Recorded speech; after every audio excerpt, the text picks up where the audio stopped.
We are the Nerd Eternal Network.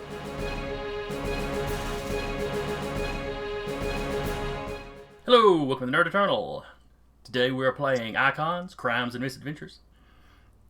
Session 2 of our 4th season. I'll be your GM for the day, Jason, and with me as usual will be Zach playing the Fairy Prince. Thank you for joining us. Or excuse me, aka the Fairy Prince. Curtis, aka Black Dragon, aka Eddie the Lizard. Hola. Mike, aka Anyone, aka, what were you going with? The Nocturnal Magician. Okay. And Taylor, Hello, aka everyone. Muscle the Muscle. Howdy. Alright, just a quick recap of last session. The team did their first job in historic Philadelphia. It was meant to be a simple kind of snatch and grab. Old criminal organization known as the Syndicate had a secret vault. You thought underneath a bank. It turned out to be sort of a vault in a vault. As y'all bust in the back door, down the stairs, trash a few guards, run into one super strong guard. Not that he put up much of a fight either, but only to get in the vault and discover a gem that, when held, opened up some sort of portal into what you eventually figured out was an old dwarven vault. Some stuff that looked like it probably belonged to the original owners of the vault, and then a bunch of art and money and stuff that the Syndicate had piled in there back in the 70s.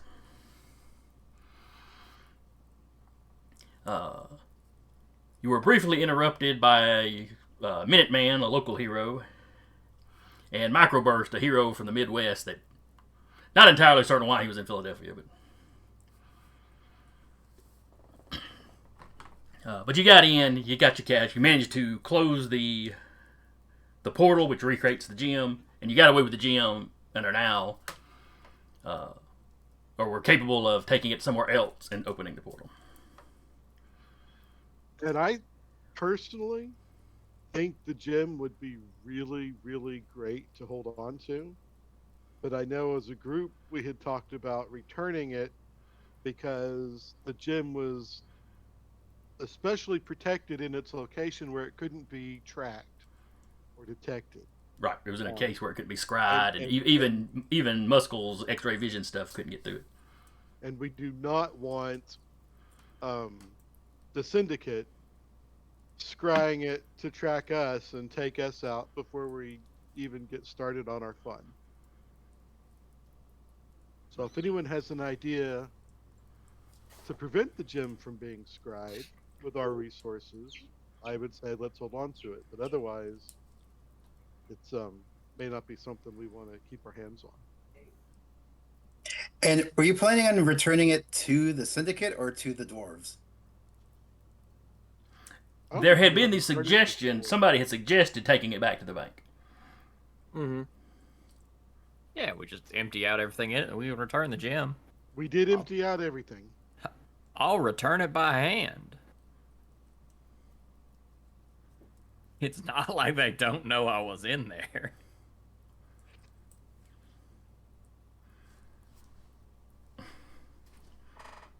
Might be funny to take out a safety deposit box and just dump it in there. Then if they scry it, they're only going to show up at that bank and not y'all's bases or anything. That's fair. Mm-hmm. Also, I guess I could return the sarcophagus, but I think I own that now. Oh yeah, we did release a mummy. Yeah, there was a sarcophagus, and Muscle just had to see what was inside it. It's funny, because I can say MILF and it still means the same thing. I just changed it to mummy. You said it, not me. You said it, not me. That's what matters here. I am ashamed of both Taylor and Muscle. I think before this What does the F stand for? Does it stand for the same thing? I think before this season's over, we're all going to hell. I'm just telling you right I hadn't thought about it, but now I may jot that down as a note. Send the guys to hell at some point. that actually kind of works. Yeah, okay. Yeah, plenty of souls we could steal. You know, I find the lack of poles in this place strange. From all those music videos, I thought there was going to be a big, like, stripper pole in hell. I just don't see it. Oh.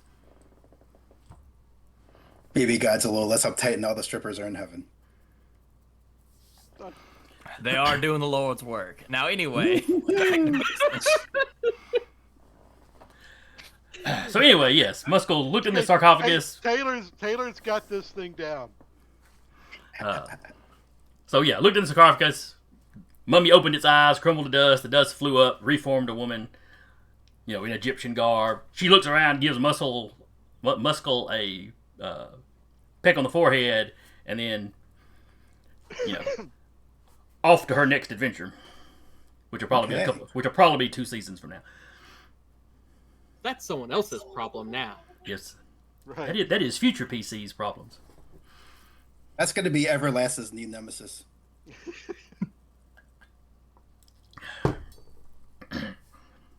Or her new friend. It could be Anubis's jilted ex. Who knows? I do still need to figure out what that whole Anubis thing's all about. I never touched on that plot. But it should be noted that the sarcophagus depicted a male on like the sculpture on the top, but it was a lady in the. Okay, that echo was coming through Mike's. Oh no. Yeah, but it just started. It just started right then. I don't know. Maybe he's I'd leaving. like to hear it. Let me silence myself. But so anyway, so that covered the last session. Team got away. We basically had anyone like driving the getaway vehicle. He did not go into the bank.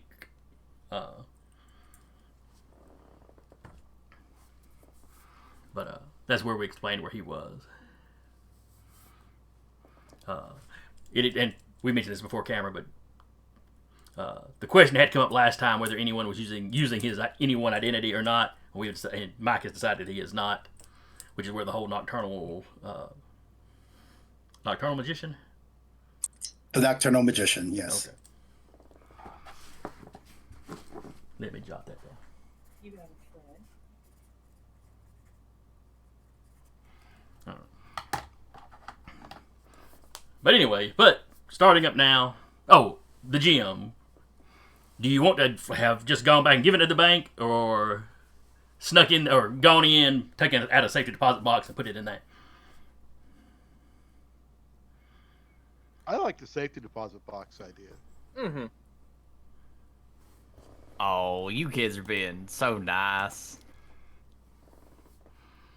All right. So I've got it stored in a safety deposit box in the bank you stole it from. If somebody's able to track it down, they'll just track it to the bank. So it's not like in one of y'all's secret layers or anything like that. Oh, we've got somebody. No, we've got a bot in the chat. Oh well.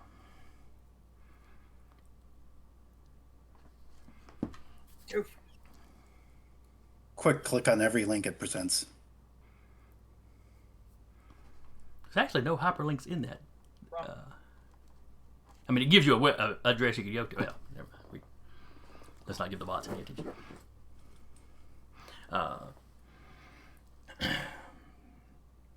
So a week or so has passed, and y'all have traveled from Philadelphia on the East Coast, or close to the East Coast, over to sunny California. Specifically, y'all are in San Jose. Or Silicon Valley, however you want to look at it.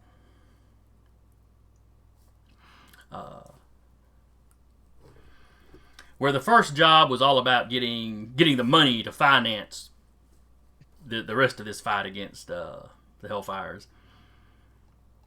Today is about picking up a piece of equipment that you may need. I think that we should use some of our money to just buy obnoxiously expensive, tacky clothes.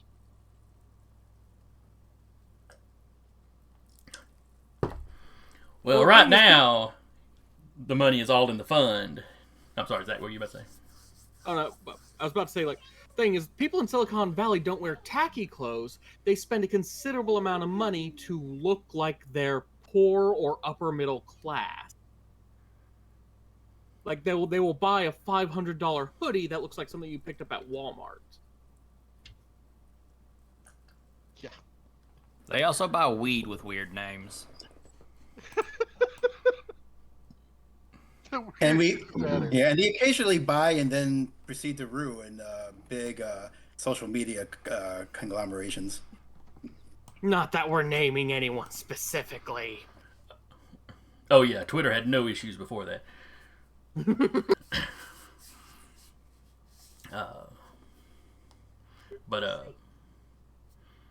Great. Now I lost my train of thought. All right, you're picking up. Silicon Valley. You're picking up a piece of equipment. Anyone has caught wind of this thing, decided it would be useful for a particular job in the future. The night magician. I'm saying this to you, the players, not the. Oh, okay, okay.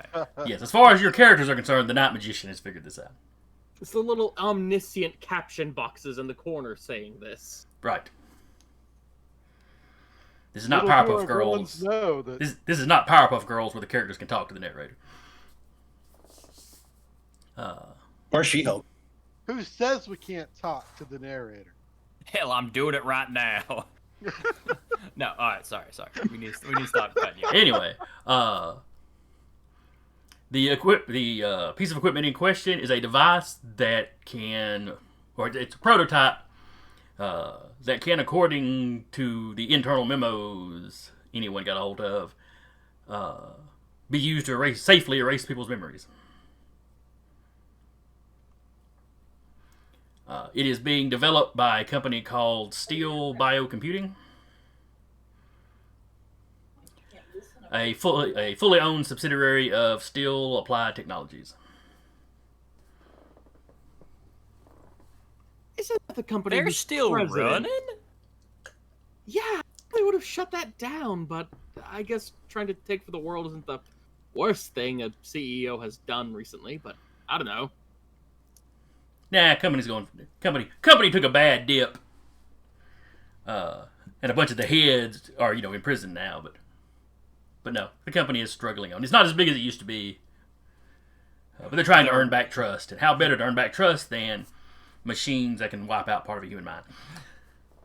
We So now found this out machine- the secret to success is making everyone forget about all your failures. That might be the actual strategy here. So I have a question. This machine erases memories. Does it do one person at a time, or does it like a mass mind wipe? The memo that anyone has access to, really, when it discusses test subjects, it's discussing one subject at a time, just from the way they're wording it. Of course, this is like the first prototype they put together, so who knows what they plan on doing from here on out. Right. I mean, completely benign things for the benefit of the world, I'm sure. It's all any company is interested in.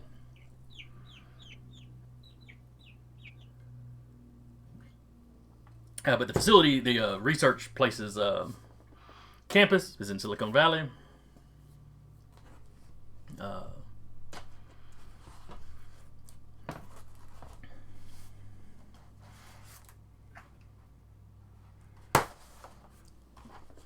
Where have I got you guys at? Okay, y'all look at the Silicon Valley map. Let me put that up in the overlay. There we are. Now, two things we're introducing this episode. One is going to be the flashback. Each of you have one flashback. So, 4 for the group. You can use them yourselves. You can hand them off to somebody else. Whatever y'all think is appropriate. The purpose is when you run into something that your character, that you could conceivably have had like a plan B to handle, you trigger that, you explain how you were doing it. Maybe it's a little scene we'll have to go through. Maybe it'll just end up being a dice roll to see how successful you were. You know, just depending on what it is. This isn't something I play tested, you know. It's caffeination. And then, you know, we'll roll on depending on how that goes. The other thing is, while I was using a clock in the first session, I did not have anything to visually show you the clock. I've got something to visually show you the clock on the maps now. Cool. And I totally was not up at 2 o'clock in the morning last night getting it set up. Well, that's good to hear, because I'd hate for that to have to happen to you. Yeah, it was only about 1. We're totally gonna die here. Probably not in the second session. Alright. So this, what you're seeing now,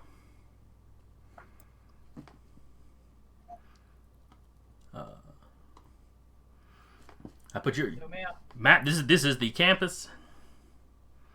You should see your tokens down under it. And then up towards the top, well, I'll slide it down close to your tokens. This is your clock.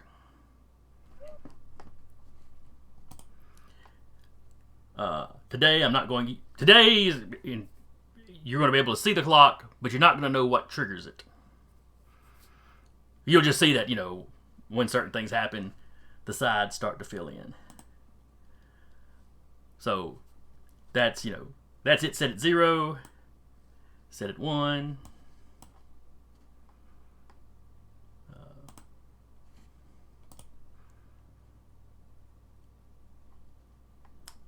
As you can tell, I've got a lot of practice using this thing. 2, the little man goes orange because you're getting closer. And then, you know, all the way up to 4. And then, you know, once you have filled the clock, of course, something happens. Nice. Oops, I keep hitting random side instead of the choose a side. There we go.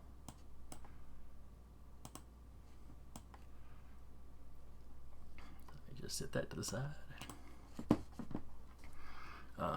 So anyway, you'll be able to check that to see. Now, you notice this road right here that sort of loops around. Everything inside that road is basically the steel biocomputing facility. And then, you know, outside of that, it's other companies because, you know, Silicon Valley, there's a lot of stuff around. You get over into some residential areas over here, little park area, you know. But this is the area that you were concerned with. Better sit here for a second. Okay. Now, in the weeks leading up to the heist, you're starting off with the information. You know the prototype is somewhere on this campus. As a sort of free flashback right now, tell me what you would have done to scout the place out, to, you know, try to research more information. You know, what ideals you have as to how your guys would approach this.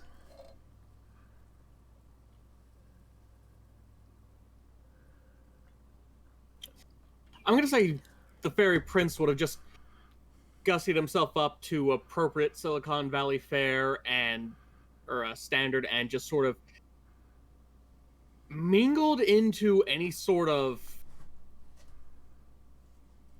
little group he saw, and just hung around or interjected himself and bullshitted his way into making himself relevant to the conversation to hear about any recent goings on.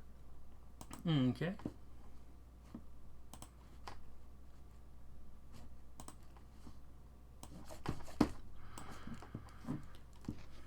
All right, give me let's see, willpower. And if you've got a specialty that would help you out in social situations. Nope, just 7 in willpower. Yeah, Nice. seven's pretty decent though. Mhm. And you're just rolling versus average folk. So bystanders have a willpower of about 3.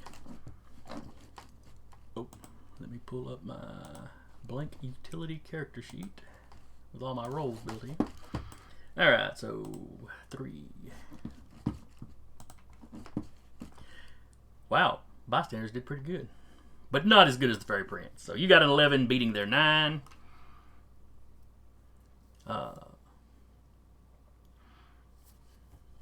So that is a success, but not a, but only kind of the first degree of success.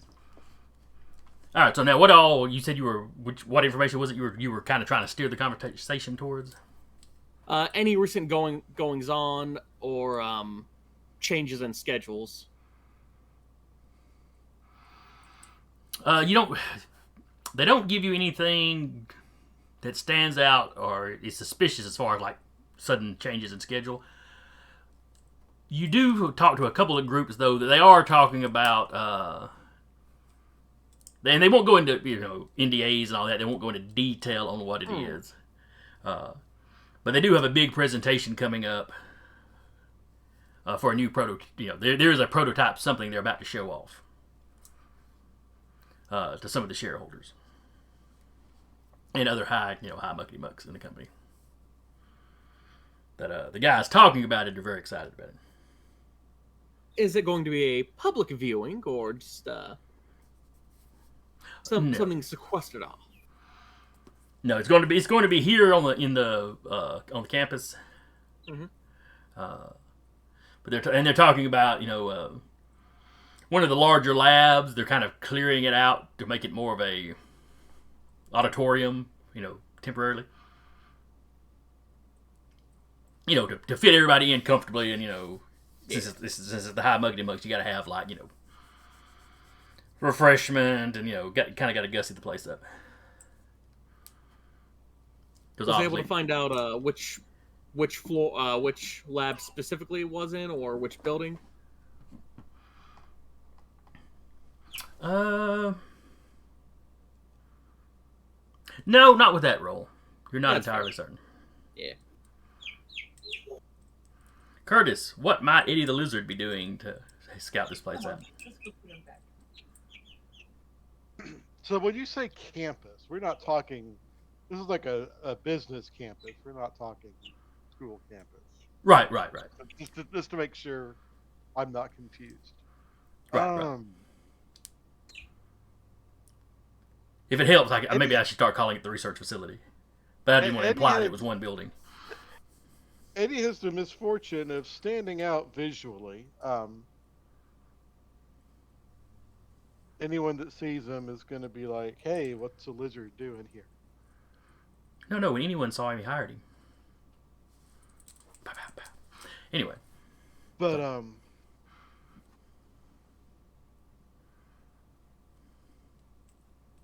I would be, and of course this isn't really his skill set. I'd be interested in hacking into their system if we've got a way to do that. Does Eddie have the computer skills to try that himself? He does not. Okay. He does not. And I don't think any of us do.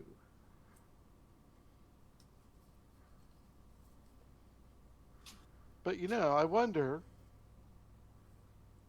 I wasn't there for the first season. What did this company get in trouble? The CEO, ultimately the CEO, there were some attacks on his rivals and stuff that he was making look like they were space pirate attacks because space pirates were attacking. But when all was said and done, he tried to launch a mind control satellite. Well, he successfully took over the United States for like a day.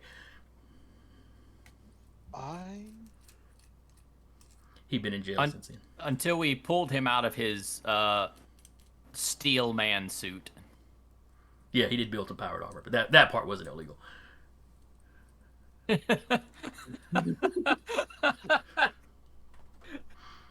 What is the legalities of For some building... reason, the builds a weapon of mass destruction completely legal.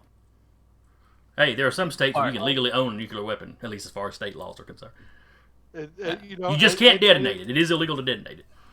And unless it's a weapon of mass destruction that's already been thought of and outlawed, it's probably not illegal to make one.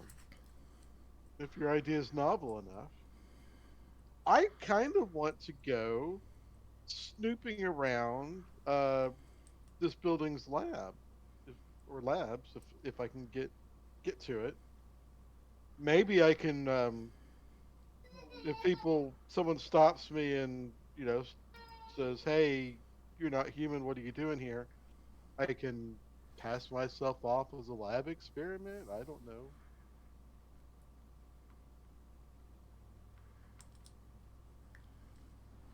Kind of iffy. All right, give me stealth.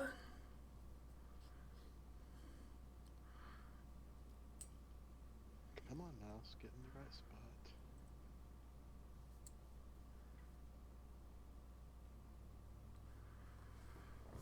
Okay. And we are going to count security guards as henchmen. And they have an awareness of 3. You would hope a security guard would have decent awareness. I don't know. I know a few security guards. Some of them, yes. Some of them, absolutely not. The only security guard I know spends most of his time on duty talking about conspiracy theories, and he's convinced that lizard people control the government. And I don't mean that as code for Jewish people. I mean actual space lizard men. Well, that is my cover. That is what I'm doing here. You're a conspiracy nut that believes in lizard people? No, Or you are the lizard person that's I am the security lizard person. nuts? I'm an envoy from. Would it be Might really- work in Silicon Valley. Yeah, would it be really good or really bad for us if that was the security card that Eddie ran into?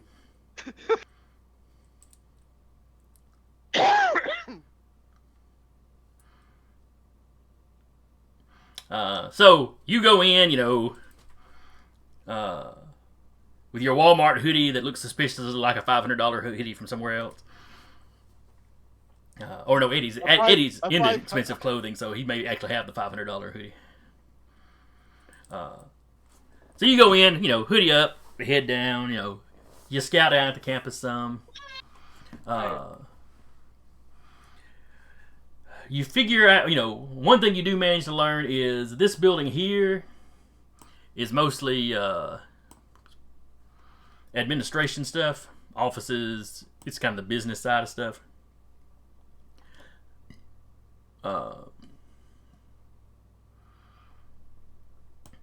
This up here is a lot of their biological labs.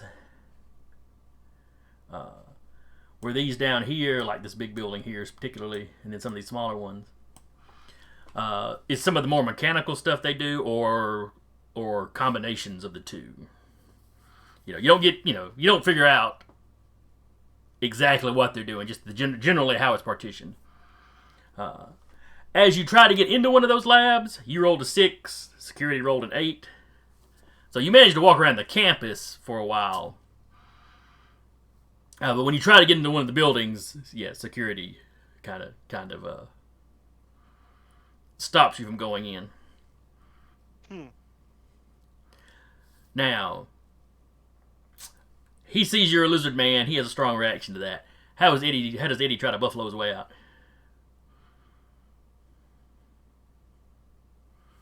What? You never seen a lizard trying to sell you insurance before?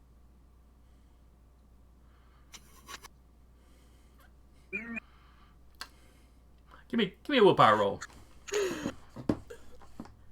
Yep, take a bite of this first. I ate my lunch. Oh no! Oh, there it is. I've got too many screens, or too many windows for my 3 screens. I ate a 4th screen. Alright, I said I was using henchman. Ones. What is up with that? So his willpower is a 3.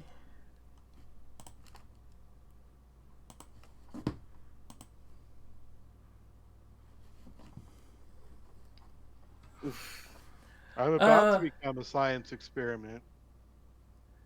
Well, this is a world that has both aliens and mutants running around, so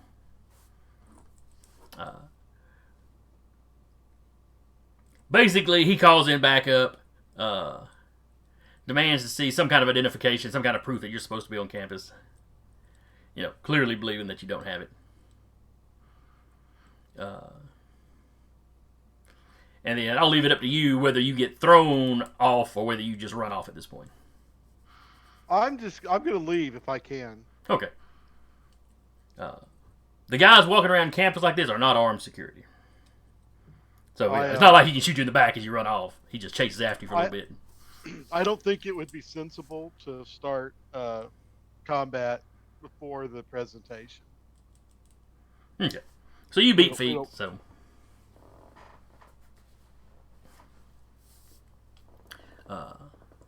Freaking jerks. Mike, what would anyone do in preparation for actually going into and doing the theft? So anyone has a espionage background, I figure that they've put in time working at the CIA, and in that context, I would like to utilize my contacts knack. I know people, often people who owe me or are willing to help me out. In any new situation, I may know someone who can help out, if appropriate for my background, or if I can come up with a story for it. So Okay. my story is that I would have a contact at the CIA who is like kind of a liaison to Silicon Valley, trying to persuade companies into licensing their tech for government intelligence uses. Okay. And if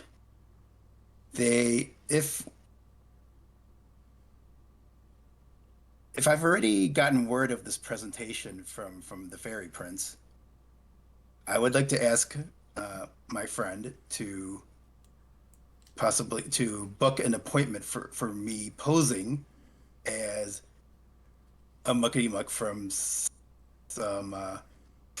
the CIA who may be interested in licensing whatever this prototype is, and trying and basically finagling an invitation for that person for me to step in. Okay. If we have not yet heard about the presentation, anyone would simply ask that contact for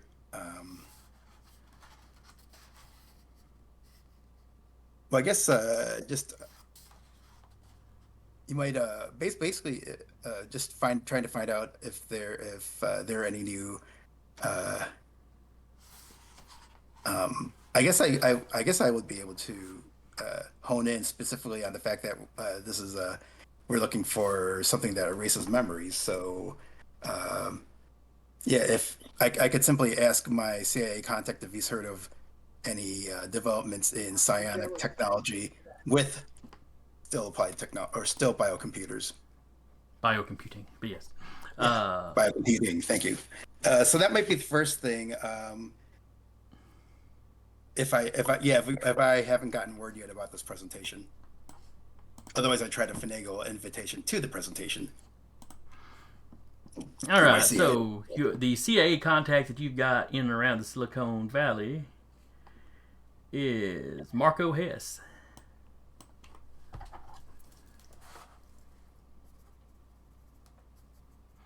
And as you're talking to Marco, let's see, CIA contact.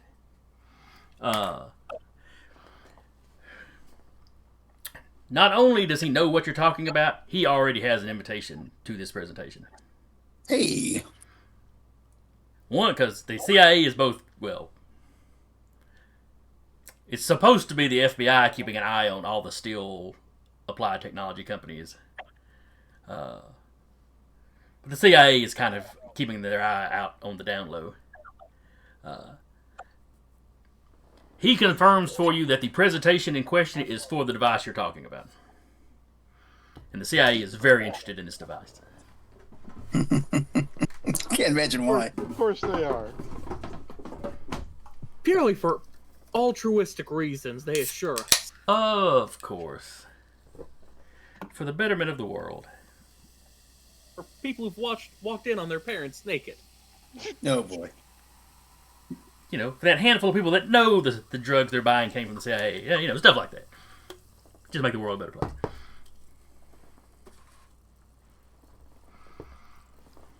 Suddenly, nobody remembers where LSD came from.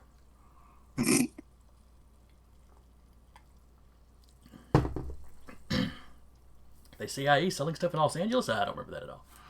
Anyway. Surely not. But yeah, he can get you in as like part of his not ensemble cast. That's not what I'm looking for at all. Entourage. Entourage, thank you. Because he was going to have a couple of assistants with him. The way he is going in, still biocomputing, knows he's the CIA liaison. But he's going in with an alias so that any of the other business people in there will just think he's another business guy.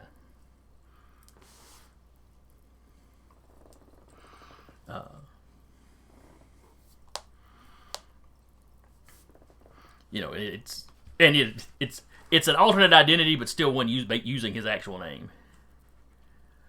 It's an identity that he uses operating in Silicon Valley a lot.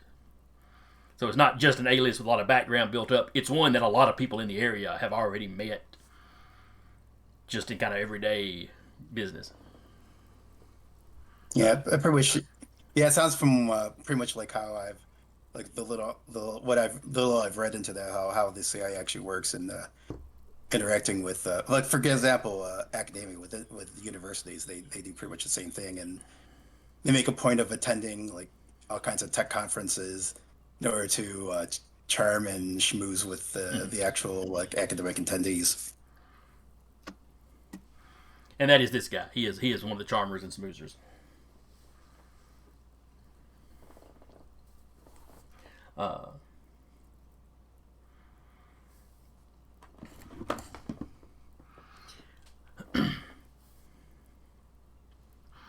In fact, maybe it was even previous work he's done with anyone that helping him get this cushy position. Now, do you tell him why you're interested in this machine?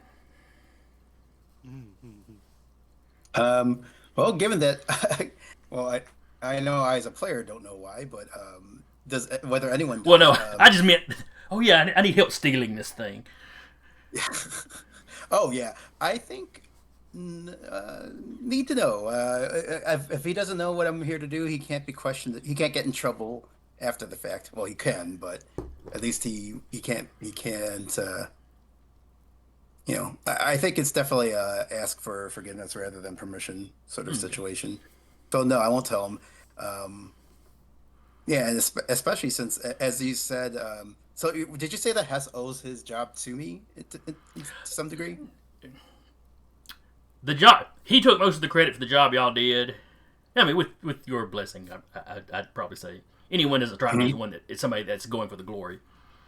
And Yeah, that just helped him secure this specific kind of cushy job. Oh, just on a past. Oh, we need you to go in deep cover, pretending to be this rich guy living in this rich area. Oh, yeah, that's horrible. Yeah, that sounds good. Nobody's going to be shooting at you. You just have to cozy up to other rich people. Right. Sure.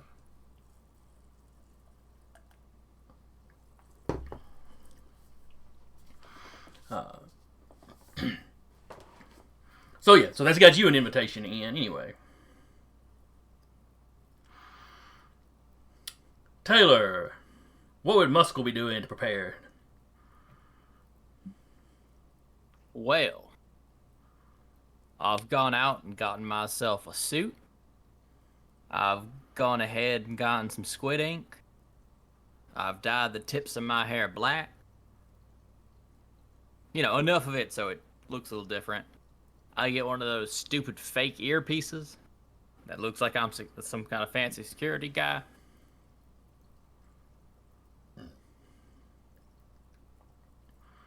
Okay, so you're And then I question anyone. So if you're gonna be in there next to the CIA man, Are you there for us to steal it? And it looked like.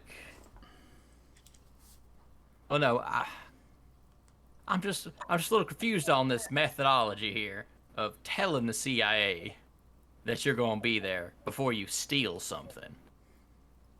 No, that's fair. That's very fair. I think that Rarity in this business, but keep on. I was thinking if I could just get in the room, in what I might do is if I can get maybe a visual on who's handling the tech from Still's point of view, like who still biocomputing has uh, handling the prototype. I could disguise once I know what they look like. I could disguise myself as them, and then after the presentation, maybe finagle a way to sneak my way in that new guise and get the prototype to the rest of y'all. Does that sound like a decent plan, or is there another way we could approach this? Well, I mean, you just made a plan which I have to do exactly nothing, so I'm actually peachy keen on it. In fact, I will sit in the van. You go ahead. This sounds great for me. Well, I'm hoping that we have at least some leeway as we find out what each person contributes. Yeah, no, I get it. You're one of the sneaky types. You only need muscle for when things go wrong. I'm cool with that job. Don't you worry. I'm assuming I'll go sit in the van. Easy night for me.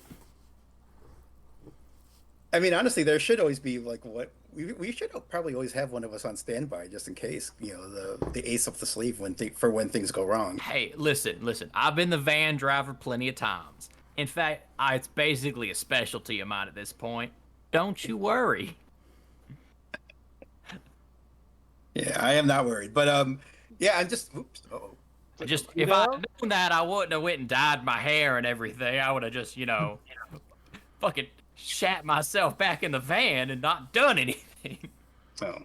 But now I just look like a fancy asshole in a van. Bought a suit and everything. Mm. But all right, I'll sit in the car. Love this job.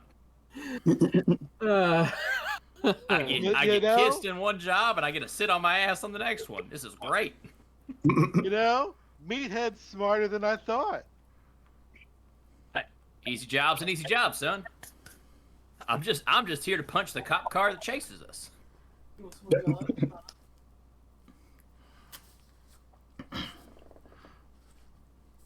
All right, so y'all are going to use the presentation as you're in. Yes. So anyone is getting in. He's going in I saw. with Marco. You're picking yourself up. As just one of his business advisors, lawyers, or, whatever cover story you want. As long as it's something that makes sense, would be going in with this guy. Muscle is waiting in the van across the street, basically. Well, Taylor, if you want to glance at the map and see where would be a good spot for you to be parked. It's this center building here where the presentation is being put on in like one of its sub-basement labs. A fair amount of this campus is actually underground. And all of these buildings are wired together with tunnels underground. So would there be a... Oh, can't move my icon. Really? Again? We had that problem last time. I'm clicking on it, but all it's doing is making a blue box.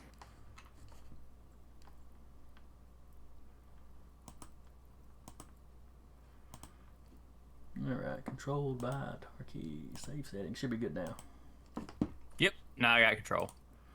Why is it doing that every time I put these things down? Because I'm just dragging your character sheets. Oh well, something to be figured out later.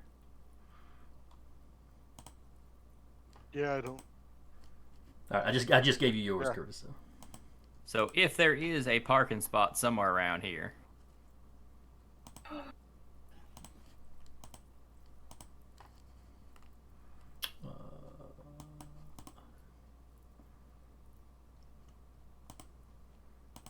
right, they should have everybody in control of their tokens. All right. All right, that is technically on the campus. all right. Basically sorry, everything sorry. in this ring. So yeah, like over here, there's parking places. Now up here by the administration building, that's where a lot of like the limos that brought people are parked. So if you get a car that blends in there, you might be able to park there without anybody really paying attention to you. Oh, it's another dude in a suit sitting in a limo waiting on his people to come back. All right. You know, there is security patrolling that, but they're not checking the cars. They're like checking the IDs of people as they come up, you know, into the buildings. Hmm.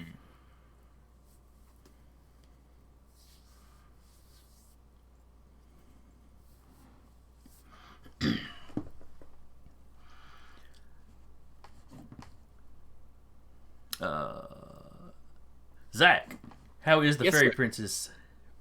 fairy prince? Excuse me. That was not me making a crack. Well, he will sneak in as part of a catering. He's done it before, and he will probably do it again. All right, give me a stealth, or if your power, because I know you've got the illusion thing. Yes. Whichever one of those you'd rather use.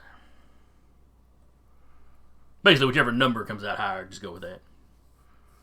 And I would, you know, no, I'm just saving my determination points right now. Oh, nice. Not bad at all. I'll just, acquire one of catering's uniforms and just put a nice little name tag on it. Cameron Flagged. All right, so they got a 9, you got a 12, so they did roll pretty good. But that's a major success. So, using your power, you manage to slip into a uniform. Using your powers, you see what their name tags look like, and get you a name tag that matches.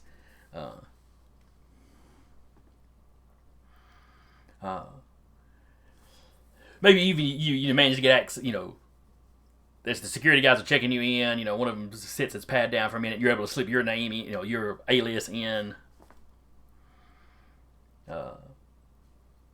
As a last minute replacement that the caterers had to bring in, so your name is even on the list.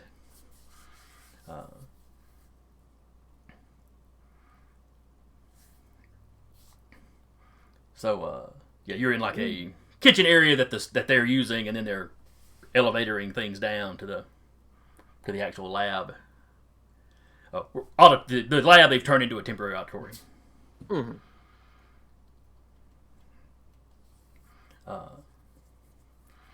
And that lab is think of an average like high school basketball court. I mean, not the court itself, but like that area of bleachers and all. Just a big square room.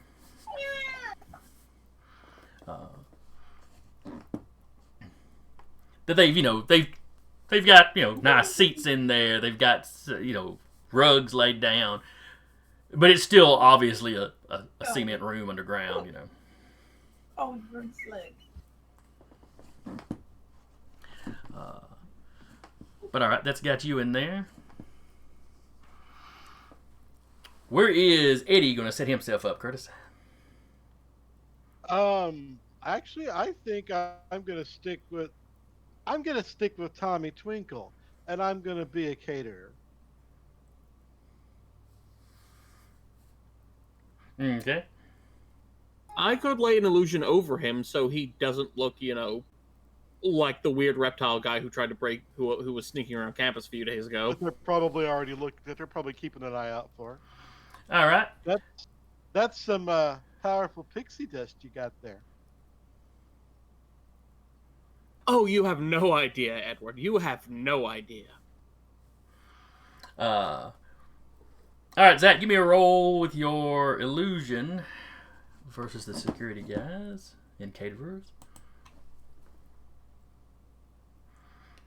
All right, they got a 7. You got another 12. Oh, you're burning up all your maxed out rolls, aren't you? This is gonna go bad later. I know what it is. But yeah, with that roll, not a problem. Eddie looks like a normal dude. When you put your alias down, you put whatever alias you give Eddie down.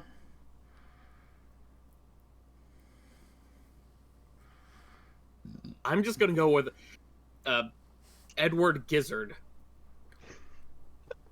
Nice.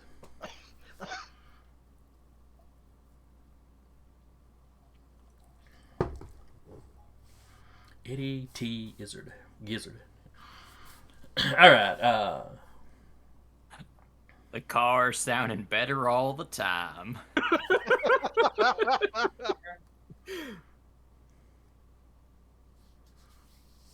All right. So, Mike, anyone is just hanging around with Hess. He's doing his smoozing thing. On the rare occasion that he introduces any of the entourage, he just introduces you as, I guess we'll go with the law, part of the law team. Yeah, new hire, part of the law team, You almost get the impression that he's making sure everybody, not that he tells everybody, but everybody that he mentions to knows that you're new. So, if something goes buck wild, he's got the plausible deniability of, it's just somebody worked their way into my company. Mm-hmm. It was the new guy. New gal in this case, because I plan on posing as a, let's say, late 20s blonde woman. In that case, he winds up introducing you to a few more people, and because a few more people ask what your name is. Okay, maybe that was a mistake on my part, but Not just tons and tons and tons. I mean, it's sure. California. You can't throw a rock probably without bouncing it off of 3 blondes.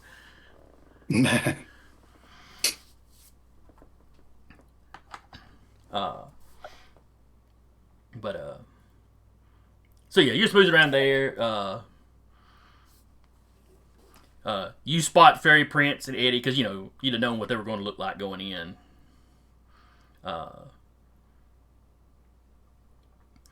You all have your little your little earpiece comm units. Anyone probably can't be wearing his without it being kind of obvious. Though Fairy Prince and Eddie have got illusions on them, so they could just have theirs in their ear. And Muscle, his could basically be part of his costume. Since he's looking like a security guy at the moment. It's almost like it's a great plan. How will it go terribly wrong? Couldn't possibly. Oh, and I forgot to do something.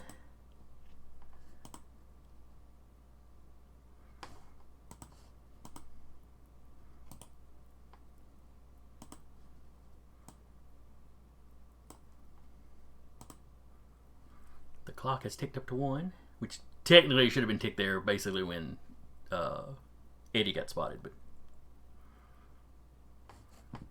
think of it as him being slightly more alert.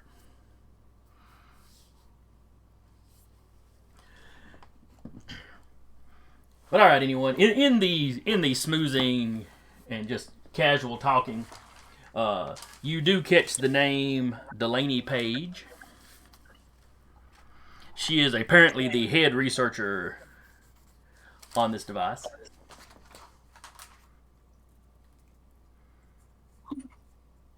Dr. Delaney Page.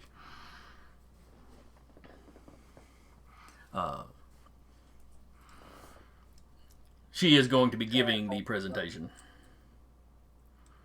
Basically the plan is she gets up, she talks about it a little bit, and then they're going to give a demonstration.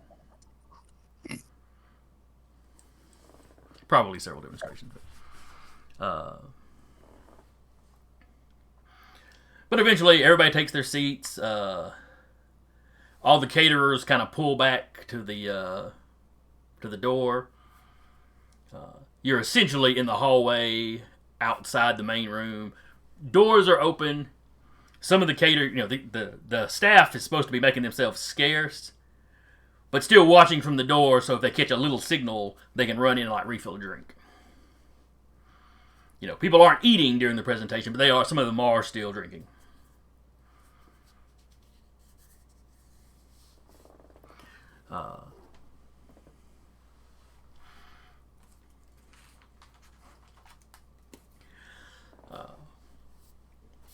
One of the head guys, head of the facility, he gets up, gives the little old thing, thank you all for coming, we're very excited about what we have to show you today.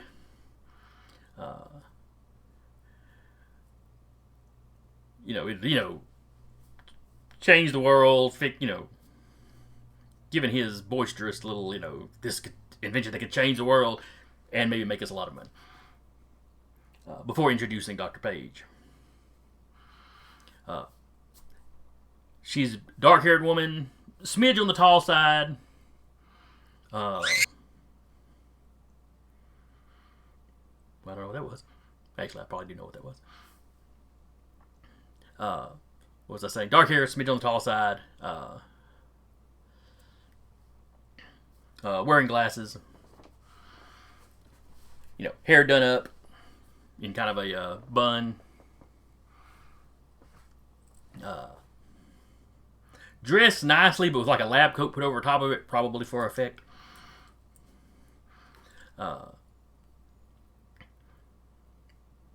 She gets up, talks about the fact that she's been researching this for the past 5 years.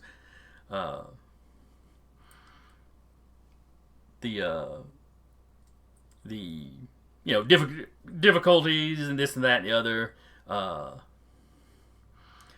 Her purpose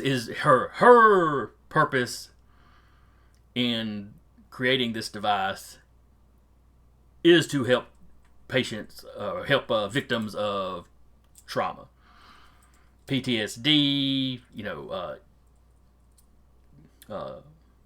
trauma from people going through other violence, of abuse.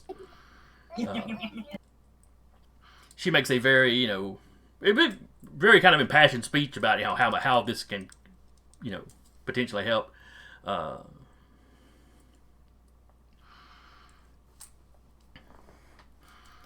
Doesn't really talk about ethical concerns with how this could be used, but seems to be very, very into what she's focused on. Anyone, you've dealt with some mad scientist types. Not that she's giving off mad scientist vibes, but that kind of tunnel vision is not unusual for the intelligentsia.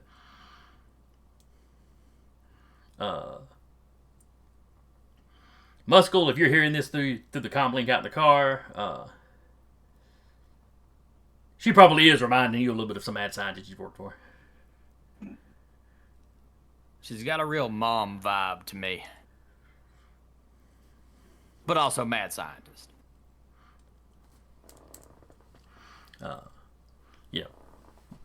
With you, but specifically mad scientist, because that's probably the only type of this kind of super focused inventor type that you've dealt with.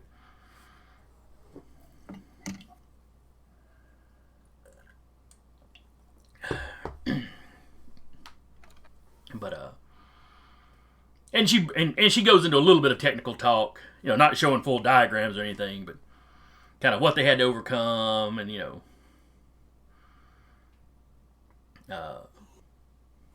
that one poor chimpanzee that no longer has any short-term memory.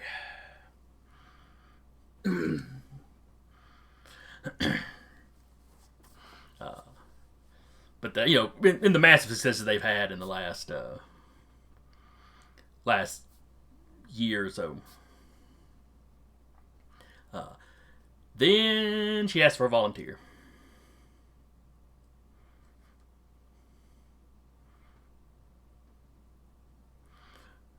I think anyone would like to volunteer, unless one of my compatriots beats me to it. Everybody in the audience is very hesitant to volunteer because she's covered the fact that this erases memories. Oh wait, maybe I shouldn't, because what if memories come out about why I'm actually here? But you know Well, what? now the oh, what you mean as far as what she erases? Uh,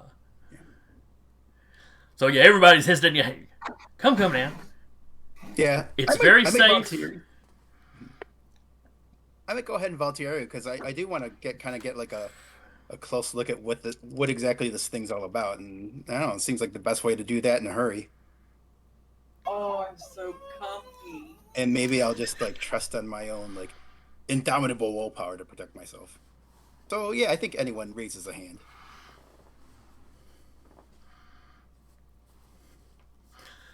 So you raise your hand. Hess sitting next to you, you're very quietly at the corner of his mouth. Are you sure that's a good idea? But the doctor's glad. Oh, excellent. Please, miss, come up here.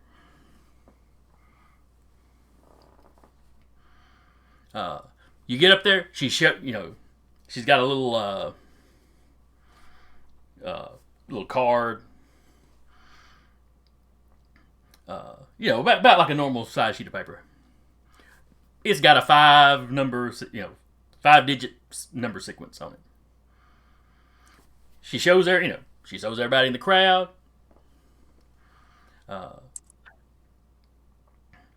She shows it to you, asks you to memorize it. Then she hangs it up where the crowd can see it and you can't, and it has you repeat the numbers a couple times.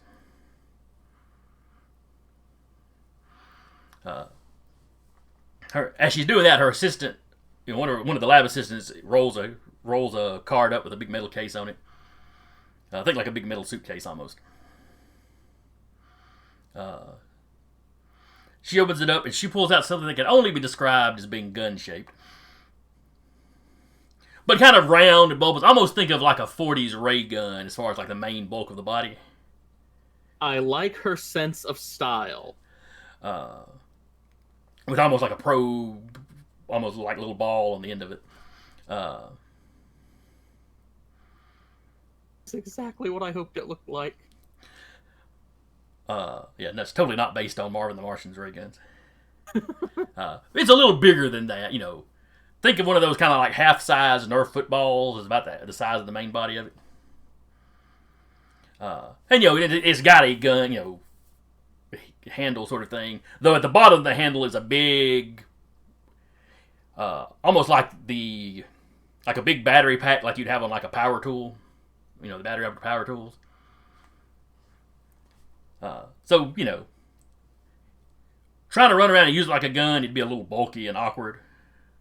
But that is essentially what it looks like.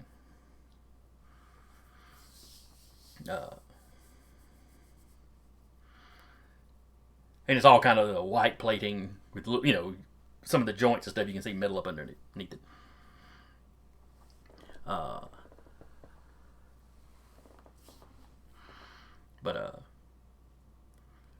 So she, sets it up.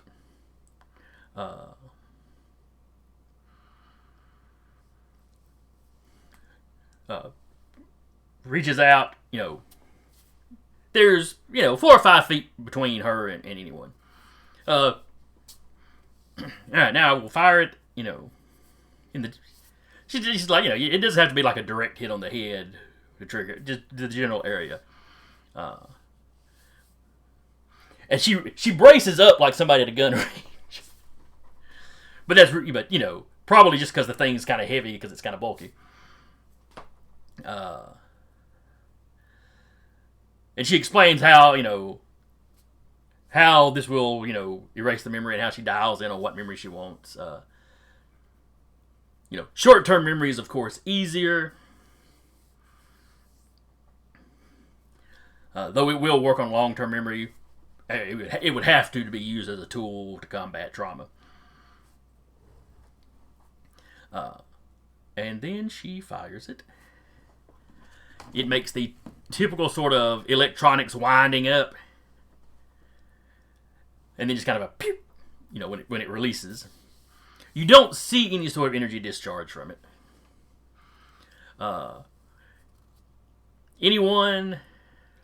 Your hair doesn't stand up, but you feel it feels like almost like a little static electricity charge just kind of running across. You know, like if you pick up a bunch of laundry that's got some static and you feel the hair on your arms stand up, it's kind of that feeling. You know, centered around the head mostly though. Does it interfere with my hologram net in any way? My hologram rig? Oh, that'd be intriguing. But no, it is not actually like an EMP thing going on.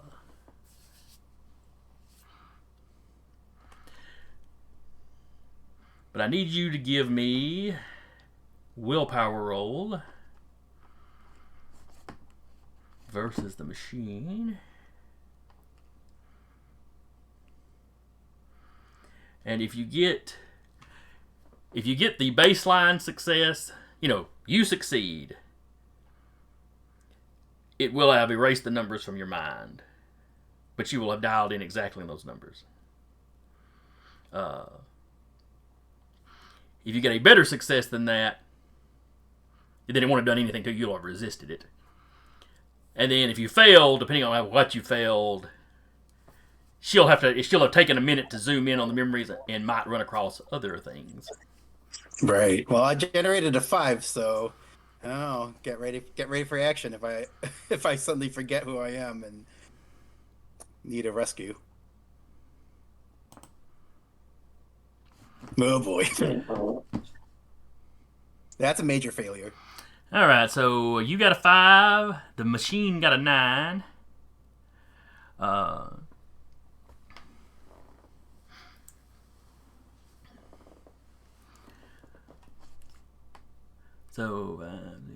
Yep, that's a massive success. Well, massive failure, excuse me. I was thinking about it from the gun's point of view. He's like, yay, I win. So at first you hear her go, oh, went a little too far back. Wait, huh? And then she looks at you with a panicked look on her face. And she goes, she kind of yanks the gun back, almost like she's cradling it. He's here to steal the gun. Or she didn't call it that. Oh, She's here to steal. He's here to steal the device. Oh, this could actually work for us, because... Okay. Well, first of all, what am I actually aware of? Did my memories get erased, or is she simply privy to said memories?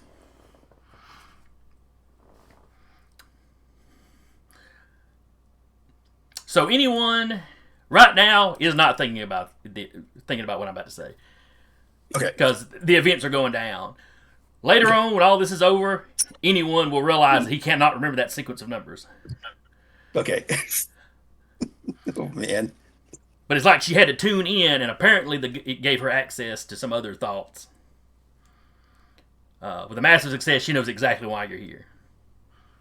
Not like your hidden background details or your secret identity or any of that jazz.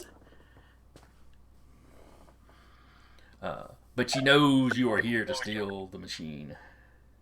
Does she know that other... Well, I guess I wouldn't know that. At this point, I can only hope that...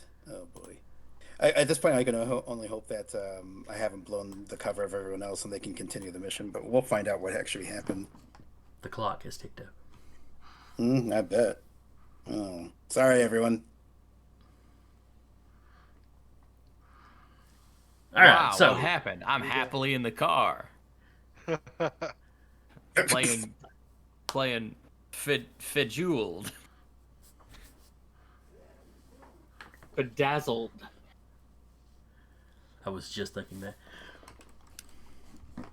All right, before we get off into knockoff name brand games. All right, everybody, go ahead and give me an initiative roll, God dang it! just so we have that going. How did the bank robbery where I walked through walls to enter go better than this? Because we weren't pretending to be subtle the first time. Lord have mercy. Yeah. I'm thinking subtle's overrated. All right, so That may not be our thing. It's all right, never been my so thing. anyone's initiative is a 9. Eddie's was also a 9. Honestly, pretty Muscles. decent rolls on initiative for all of us. Gotta say. Muscles was a 10. Fairy Prince was an 8. Put them in descending order.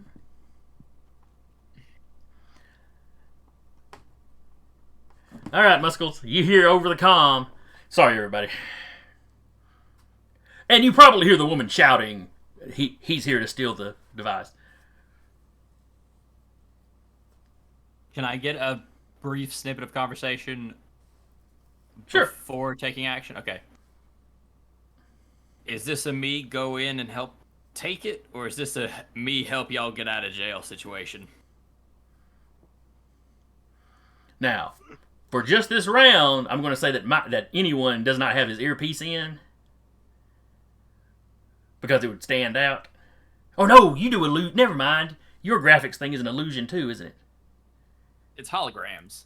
Yeah, that's right. Never mind. You could have the earpiece in and just cover up the hologram. Never mind. Hold up. So actually, that raises a. You know what? I did just change the entire nature of this power to the point where holograms doesn't really work anymore. Unless the only other thing I could think of is maybe I just stick with what I had originally, because this transformation technically is like actually fully physical. Okay. It's, Well, the that's illusion actually- thing you had on your sheet, but we never really made it canon as far as is it coming up or being important in a storyline. So you know, Right, if you but now it is. if you want to go with the transformation thing, I guess we need to decide, or you need to decide now for sure which way you want to go. Yeah. But either one is fine. So what do you want? You know what? I feel like illusions does work better because, I mean, oh boy. Yeah, because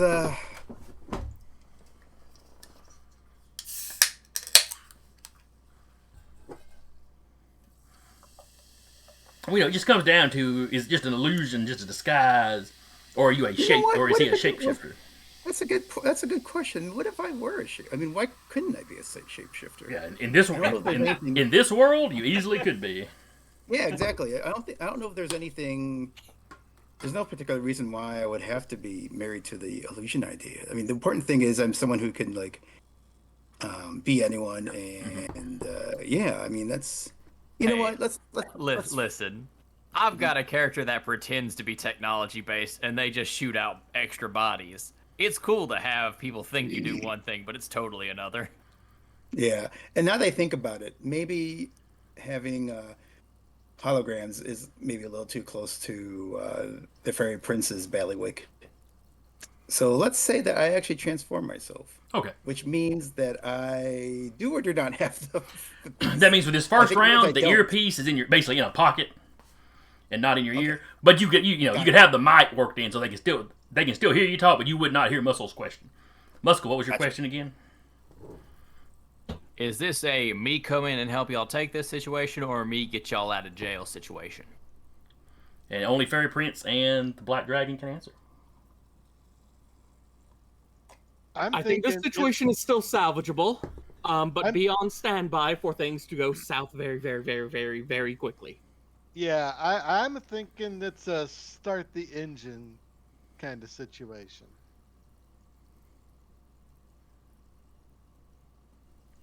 Understood. I will start the engine. You crank the car up. Nobody around you really pays any attention. And in fact, several of the vehicles have kept their engines on just to keep the air going. I'm just checking the gas. Alright, that's enough gas. If not, I'll just throw the fucking car. Alright. Then it is I'm using my blank utility sheet as the NPC, as the regular average security guards. So the doctor Dr. Page turns and starts to run off the stage. All the security that's in the room start to converge on the stage. Inside the building, they do have armed security. Now, the security was all guys in suits with, the guns out of sight, but that's all coming out now. It looks like, a bunch of 9mm, just sidearms at this point. So the non-lethal option, I hear. And they're screaming, well, half of them are screaming hands in the air, the other half is screaming down on the ground, so, Then they kind of look at each other, and, one guy takes over giving the commands. But basically they're telling, stand down.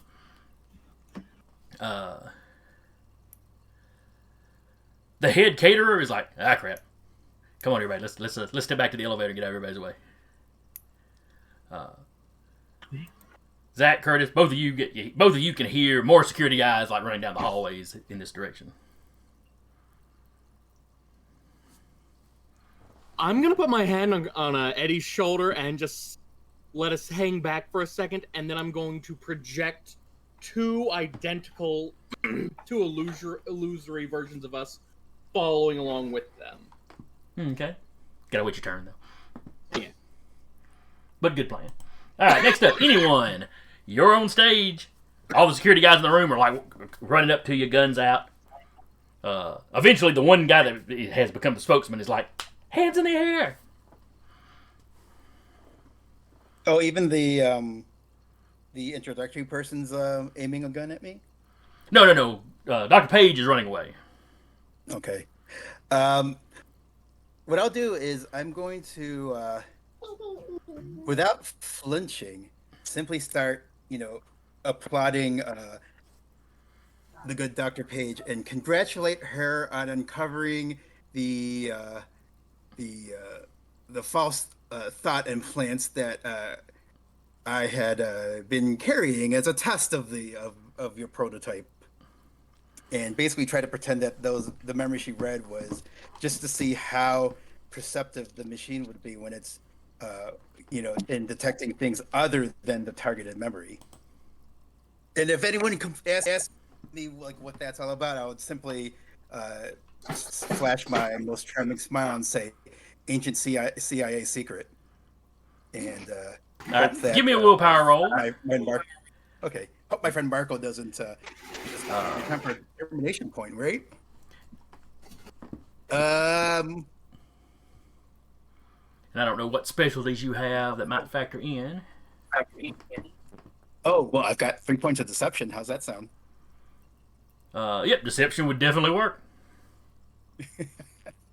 And as far as qualities, I'd like to tag a quality to give myself a boost to the roll. Well, I mean, I feel like I could be anyone, or espionage or elite could work. Since my cover involves my excuse involves bluffing membership in the CIA.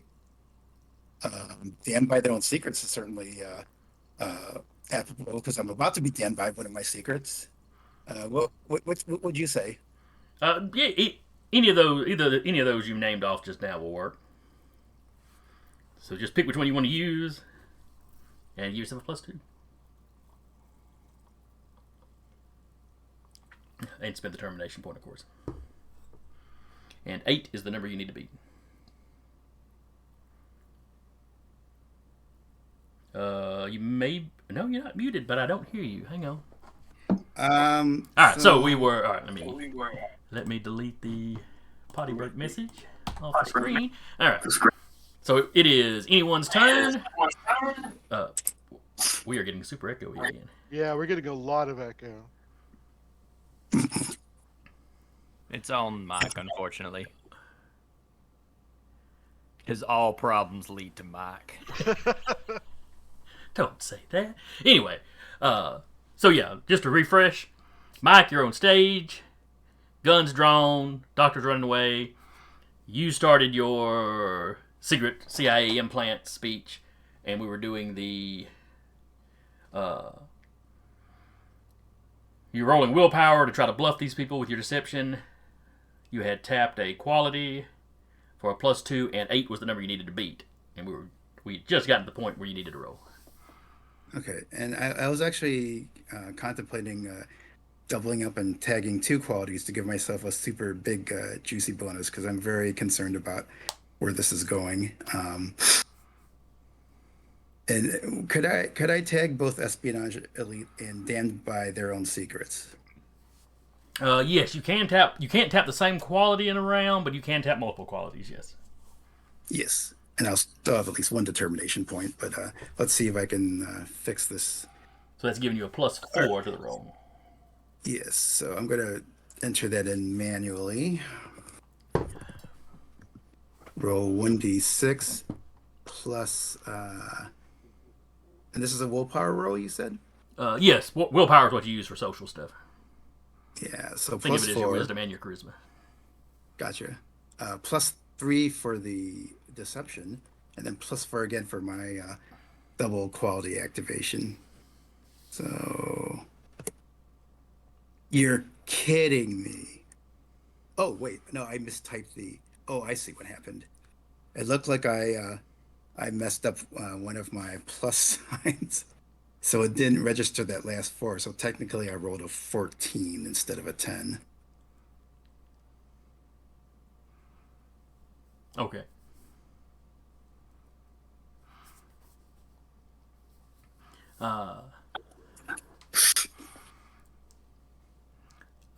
So yes, massive success on your part. Now, this does not cause the security guys to lower their guns. Sure. And having said that, I will go ahead and get on my knees, hands behind head. So, like I said, they don't lower their guns, but the like head security guy is looking over at like the campus head. Gonna take his cue. The doctor has stopped running. She's still a ways back and kind of cradling the gun protectively, or the device protectively. I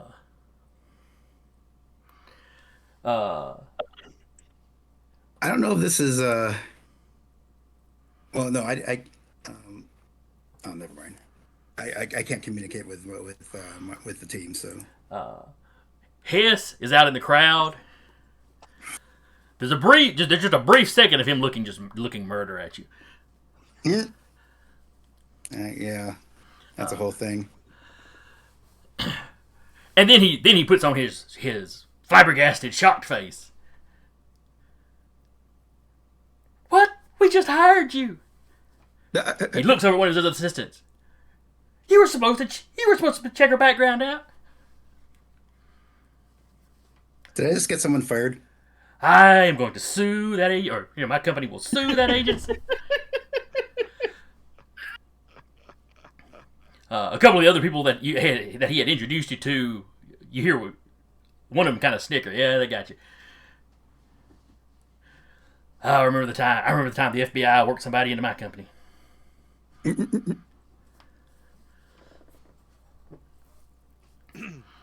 Yeah, that's how I got this job. My predecessor went to jail for embezzlement.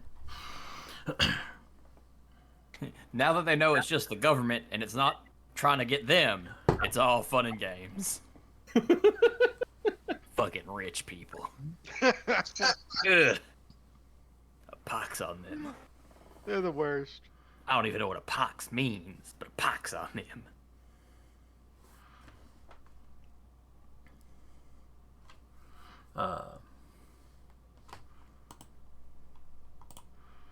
Let me just do a little something here.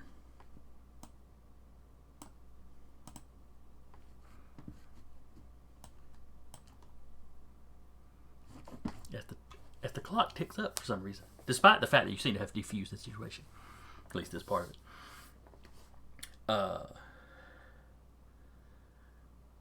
That clock does not like us.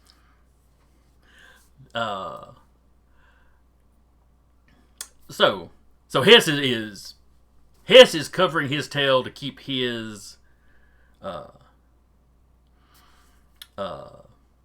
alias, his cover intact. Not a surprise. And from the sound of it, from what that other guy was saying, this is not necessarily a completely unheard of thing. Now, the problem for Hess is going to be still biocomputing knows he's CIA. Well, I say that's a problem. If you wind up successfully stealing it later, it'll might be a problem for him having to explain some stuff. Uh, Got some explaining to do. so like the campus head is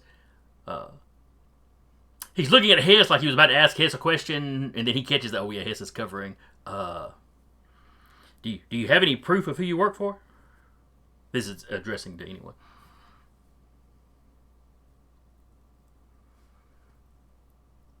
If you're talking, you're muted. Yes. I didn't bring my hiring papers with me, but I can. Yeah, she'll. All right, so fella had just asked you if you had any proof. You said you didn't have your hiring papers on you, but, and then you blanked out. No, sorry. And I think Jesus. I'm going to say something to the effect of.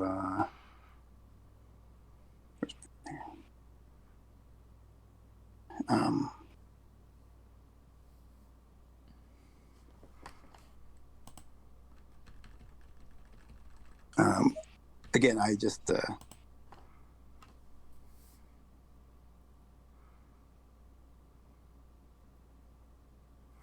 How does I mean, first of all, how does security react to my reply that I don't have my papers on me, per se? Well, they're not shooting you yet. They're not. They've still moved them and kind of encircled you. But the head guy, he is looking to the campus head like he's waiting for him to decide what to do. So right now they've just got you covered. They're kind of like, Gotcha. oh, okay, this may not be a thing, but they're not standing down, but they're not escalating the situation. Mm-hmm. Oh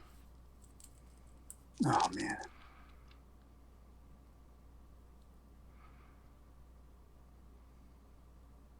And oh man. Yeah, I think I'm simply trying to assure everyone that this is just a. Oh god damn it! Oh fuck! Why did I? Oh my god! I just realized. Why did I even mention the CIA? That was not a good move. God damn it! Like This is the best. I love Now. this car. Now, remember what I said at the very beginning. You all have one flashback that you can use to help you with whatever problem kind of comes up. That's true. Now that could be something to directly help you with this situation. It could be something to help cover your buddy's tail.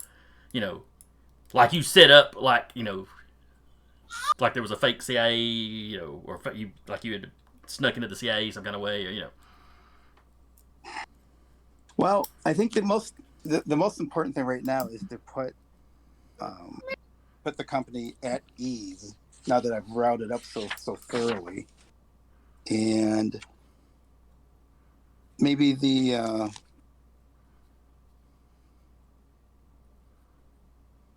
only way I can do that is if I had.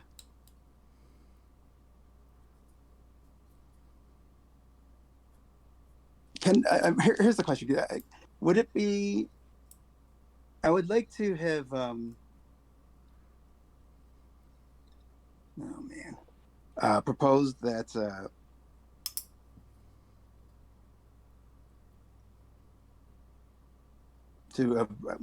I think the biggest thing right now is to maybe. Can my flashback have actually brought Hess into this part of the plan? To let him know that this was a. he's a longtime contact of you, Yeah. or of anyone. Would anyone bring him in on the full scope? There's a global conspiracy I'm fighting. Oh yeah. I think right now the only thing would be to limit the exposure as much as possible, to just simply stick to. I'm going to bring him in to onto the fake memory alibi, so that he can back me up in the alibi, and so I could at least reassure the company that that this was actually like has been not me going rogue. Now the question is, since Hess has already feigned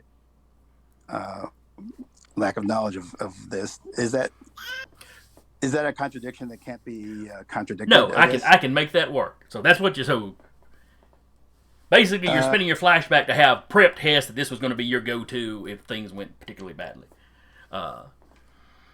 Yeah. So and, he says all the stuff he says to cover his identity amongst the other business people. Chewing up her Bluey's toy. And and if anything, I would like this to be to present this as. Oh boy! All right. No, Would you like some assistance, Mike? I'll always take assistance, please. I clearly need it. Steele Biological Technologies knows he's a cover for the CIA. Knows Hess is, yes. Are not privy to what the CIA is doing here. You were told you're stealing the device so that you walk up there on purpose to see if the device can see that memory. Hess has told Steele Biological Tech in the background that of like, we'd like to also have this test run as a test for us to see if it can be used in counter spy interrogations. Because you as CIA agent are not privy to the fact you're not actually stealing it, but you think you are. You were told you're stealing it. But the guy above you is like, no, he was just told that so the test could run faithfully. Oh wow, that's really good. I'm a very good liar. I was raised Christian. Yep. Yeah, so let's go with that. Flashback, thank you very much. Yeah, and hopefully this reassures the company that, well, we'll see if they go on heightened alert or not. But yeah, let's totally go with that. Okay. Then when Hess looks over at his, one of the other guys, you were supposed to check her background. That guy looks at Hess and goes, but who was supposed to check out mine? And then he walks up front and presents some like fake, paperwork. So it comes off like there were two CIA plants in Hess's company. And then he explains to the room, that we sent the agent in without full knowledge that this was just a test, so it'd be realistic versus, basically the explanation y'all gave. And now y'all look super cool.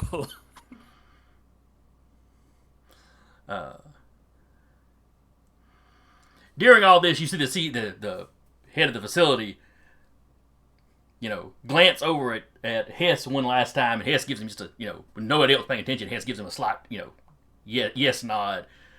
And then he starts calming the security down. Okay. The doctor still looks a little frazzled, a little annoyed and upset.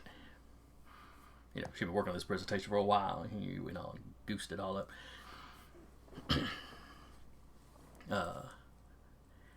Hess's assistant, who is now, passing himself off as your CIA handler,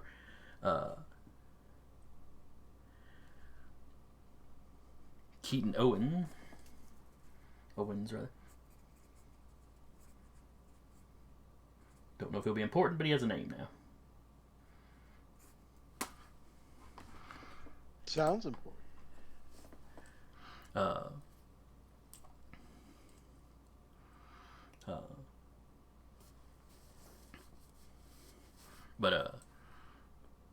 So yeah, he takes anyone, and y'all go sit, like just empty seats on the front row. Y'all just sit down. Like, since you're clearly not part of Hess's company anymore, or never were, as it turns out, you don't go sit back with Hess.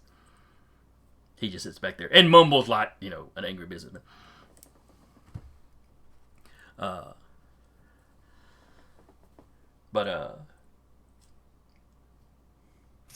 So frazzled, she gets back up, tells a little bit more about the machine, and then it's like she remembers, oh yes, we were in the middle of a test, and she asks anyone to rattle off those numbers again.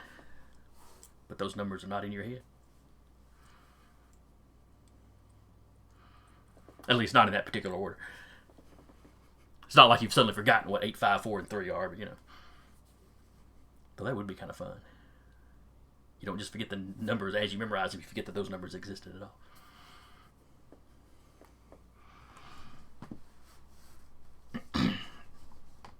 Oh, and you have burned one flashback. Though a well-used one. And after that, she manages to get a couple of other people to volunteer. And there's no more mix-ups there. She manages to dial just right into the number. Because you're talking about people with, 3 or 4 willpower tops. Because these are average folk. Security calms down and backs up. The caterers, move back into position. The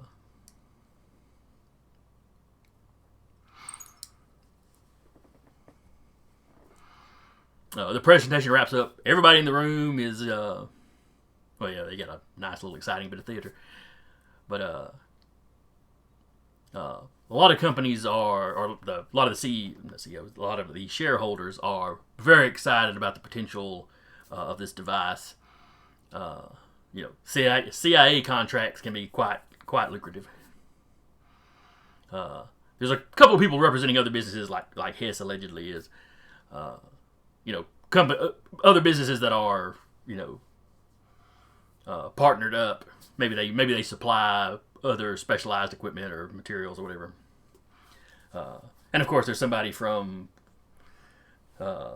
Still Apply Technology, the parent company. But the presentation wraps up.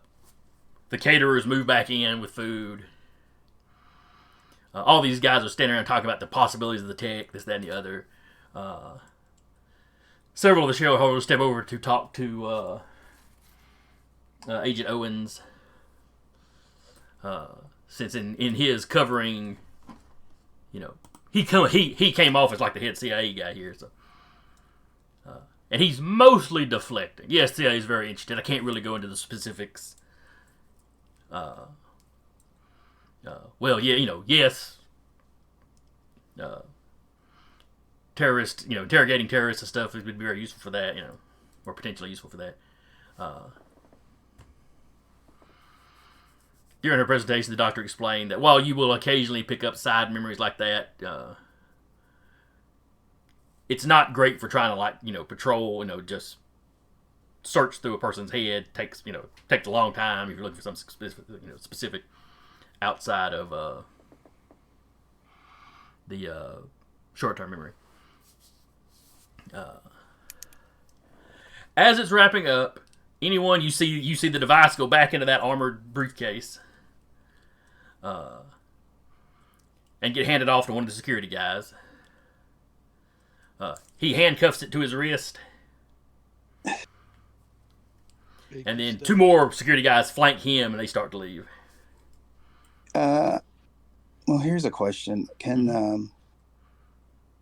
I make a maneuver to try to determine whether I can, learn something from how this company's security works based on how they responded to my kerfuffle? Basically to create a quality of knowing how their security responds. Yeah. Give me, let's see, this is based on your observations, so awareness. Let's see if you've got a specialty that looks like that would work. I don't know if that's an espionage thing or something else. I don't know if insight, that might be more of a psychology thing, insight. Yeah, let's go with insight. So Okay. awareness, insight. Okay.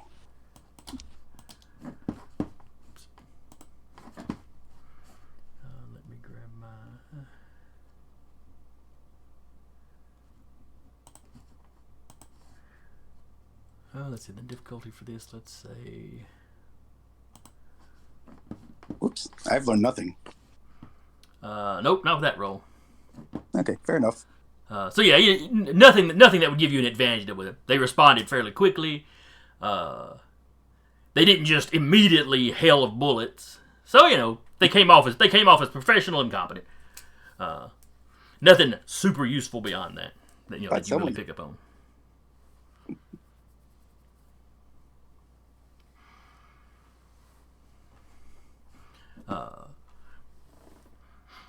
But they are, so you got 3 security guards. One of them, the case is handcuffed to him. They are leaving the room.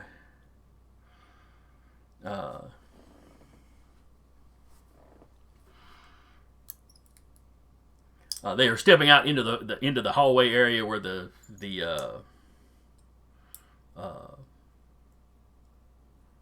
almost called them florists. The caterers are. I don't know what it is with me in words today.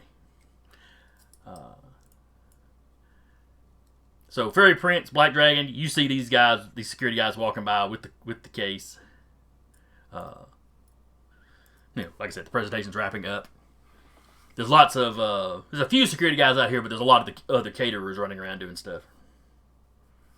I would like to burn a flashback to say that I had manufactured fake spear badges and IDs for both myself and Eddie. Okay. That's going to require a roll to have pulled off. So let's look at your skills. Alright, so you don't have any specialties that would make you good necessarily at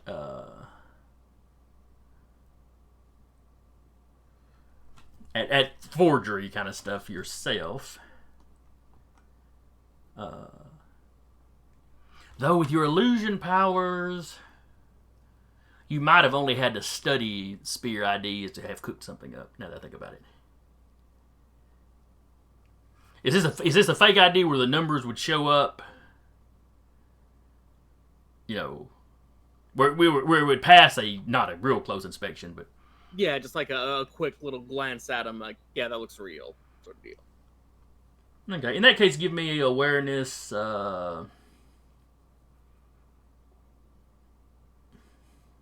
I guess awareness to make sure you picked up on all the right little details that you would need to produce a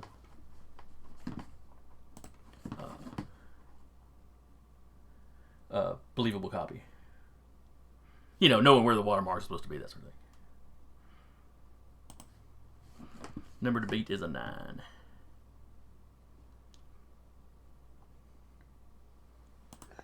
And the 5 was what you rolled? Yep. All right. You have produced the IDs. You think they're fine. Or the illusion you're going to pop up of them or whatever. You know what? So what was your plan going to be with these IDs? Because you need to carry it on with it. I have an idea. What is your idea? Could I use a flashback to get an ID? Would Eddie have done that knowing Fairy Prince was working on it? Probably not. My idea is that, Eddie is, my idea of an arch nemesis for Landshark is more of a frenemy. And so, as kids, they did grow up together and they're enemy friends. And Eddie would love nothing more than to take advantage of Landshark being out in space and steal his ID from his apartment for spear access and to get him into trouble. I will. I'll allow it. So basically, this would be Eddie having broken into Landshark's apartment and stolen his badge. Right.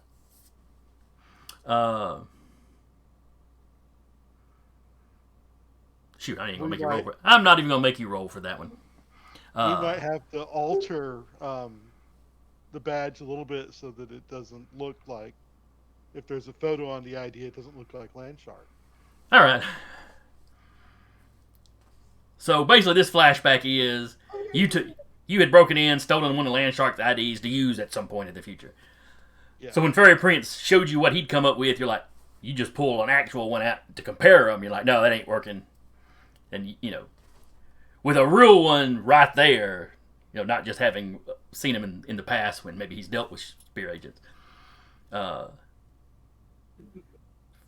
He is able to actually produce either alter Landshark's actual ID or produce based on it a believable ID. If somebody tries to run those numbers by spear, they'll pick it up fairly quickly. But at a glance, at a glance, basically you take the Fairy Prince's so job, and y'all manage to work out something usable. So you have the fake spear IDs. What are you going to do with them? Y'all have one flash. Muscle has not used a flashback, so the group's got one more flashback. I'm going to flash them to the security guys and introduce ourselves as Agents Grimm and Agent pointing to myself and Agent Harryhausen. We believe the organization Shrink is plotting to steal that device, and that they may be agents on this campus right now. So you need to follow us. Do you drop your illusion so y'all look different, or this is just you're still in the caterer's outfits? I'm gonna say I've probably altered our outfits to look like proper government operative outfits over our catering outfits, but okay. I'm not going to change. You're not going to let Eddie look like Eddie. Yeah. Gotcha. All right, so everybody in the room sees y'all's catering outfit suddenly shift into spear outfit, spear uniforms. The security guys stop and look at you in shock for just a second, but you're already flashing the IDs by that point.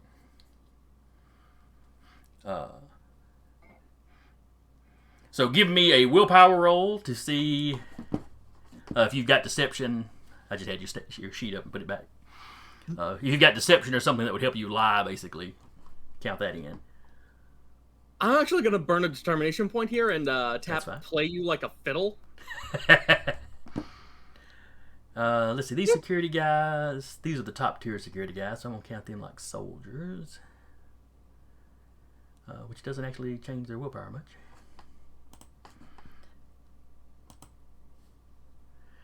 So they got an 8, not bad. And I got a 14. So you beat them by 6, so that is a massive success. Sweet. There's a brief second of the guy with the case handcuffed to him, kind of rolling. God, how many government agents have we got running around this place? And Shrink, what is that, a terrorist organization? Oh, great. A group of rogue psychologists that want to recreate allegedly they want to alter human perceptions to a higher understanding of reality. All very woo-woo. Calm down. She is not to be calm. It's not real, child. Calm down. She getting her shoes changed. She want her sandals on.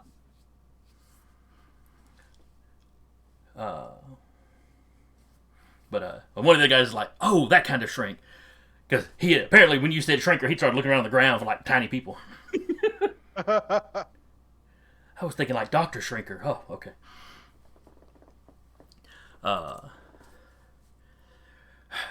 Well, Agent, we were on our way to put it back in the vault. The vault's pretty secure. Not to Shrink. They've been associated with several high profile heists. That make your vault look like something I picked up at Walmart. No offense. The stuff Yeah. we hide away doomsday weapons in. Super tech. Yeah. I'm pretty sure our vault can hide away some doomsday weapons. I mean, not that there's doomsday weapons in there. That's not what they do. We can talk about that at a later date, sir. I just smile.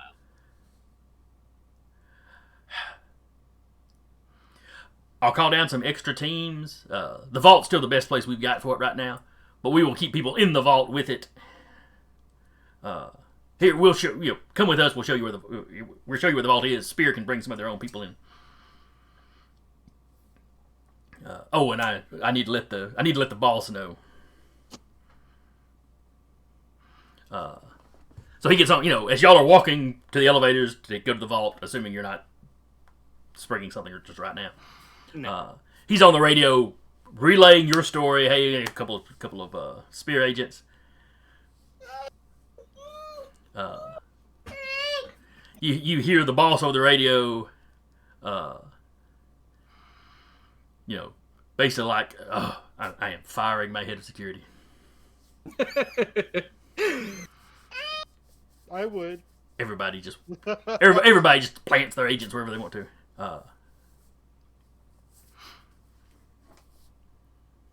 But yeah, I mean, yeah, he's fine. Yeah, send the extra teams down. Lock a team in the vault with it. Basically, the guy that's handcuffed to it, stay handcuffed to it. The boss is holding him personally responsible. Now I'm going to go ask the CIA guys if they knew Spear was here.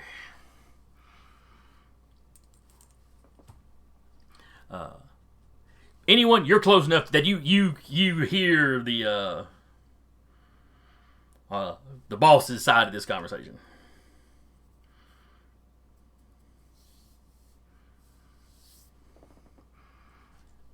And since you're close enough, it goes over the earbud, so like Muscle's aware of it. Okay, and I'm sorry. Can you repeat what that boss had said? One, that he's probably going to fire his head of security because all these agencies are able to just slip people in as they feel like it.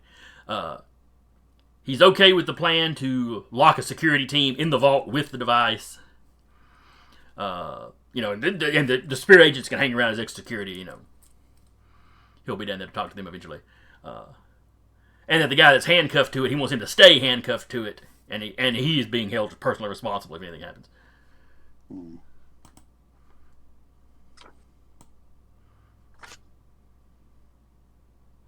I'm going to touch radio over to Muscles. Agent Slim, could you please proceed your way towards the building? And I'm just going to tell them that there is a third plainclothes operative who will be making contact with the with security soon, and they need to be sent down with them. I'm definitely not plain clothed. By Spear standards, you're in a suit, which is not the Spear uniform. Yeah. I mean, you're disguised like regular security. It's close enough. They know what you mean. Okay. By the way, the clock ticked up, just so y'all know. Fun.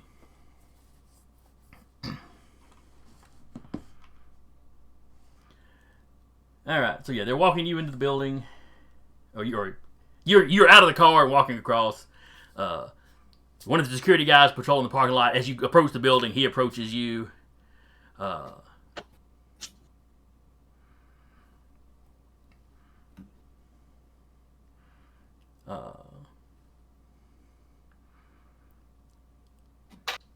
Let's see, how would he ask you? Are you the one we're supposed to be letting in? Yes, I'm Agent Slim. Alright, he nods.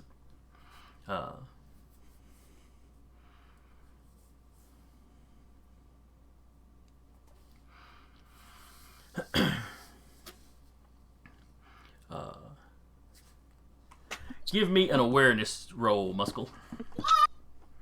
Right away. Oops. That is something I did not pull up that I should have had pulled up.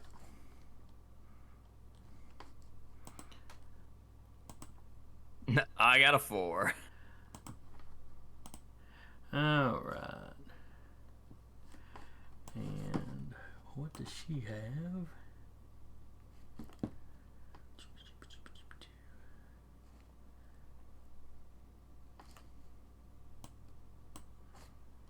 All right, so you got a 4. Yes. All right, they got a 9. All right. So they escort you into the administration building here. You take an elevator down to the underground part. They walk you through a tunnel until you get. I'm gonna go ahead and move your token over here. Until you're under this building, which is, where the stuff is going on. In the meantime, Fairy Prince and Eddie, you are standing outside the. They march all up to the outside of the vault. They're opening the big vault door. It looks like a pretty high-tech vault.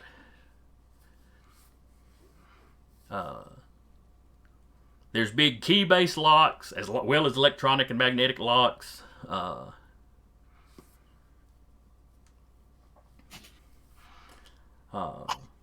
Big, thick vault door. Can't really tell what it's made out of. The entire vault, even when it opens, you can see parts of the wall. Even the walls are made out of the same stuff as the door. It's like the vault is a big metal room-sized box they stuck down here.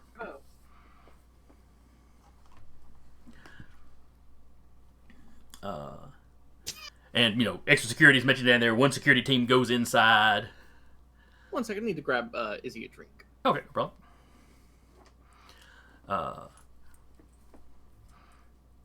Mike, as the party is still going on, and you're catching enough of the conversation. You're keeping up with the conversation that the rest of the team is having. The boss walks over and starts talking to Agent Owens. Sir, we've just got a report of a couple of spear agents who were also placed. Do you know anything about that? And he goes into the whole, government agencies, we work together, we don't share everything. And basically, no, I had no idea what Spear was going to be here. But he admits to the boss he's never heard of this organization Shrink.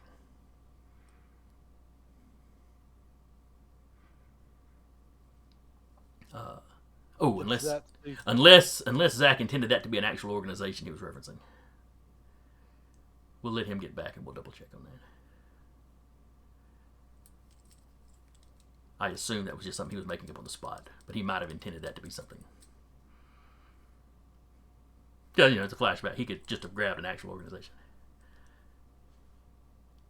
And frankly, a villain organization of rogue psychologists just appeals to me.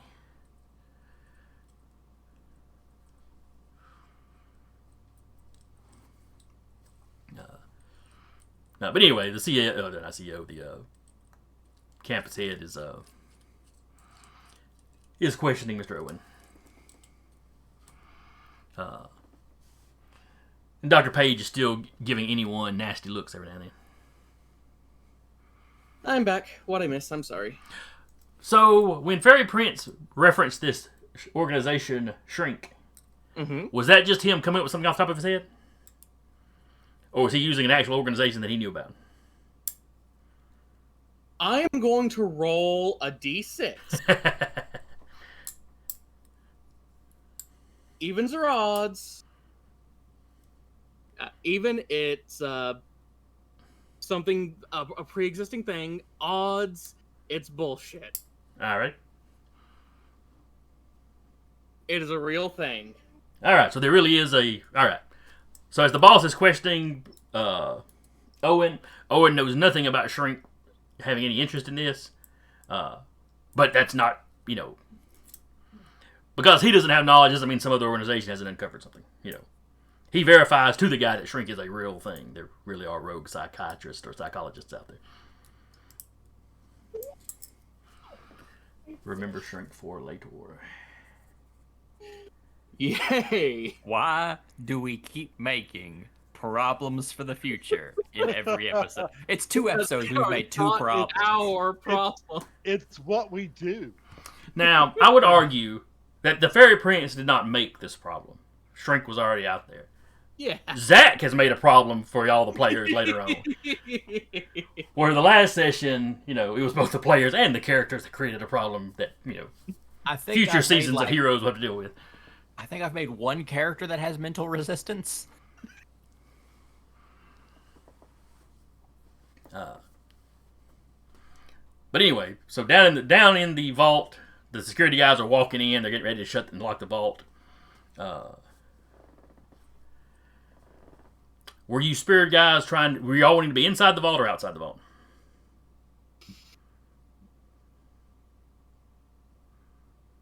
Yeah, Zach, do we have a plan for getting this thing?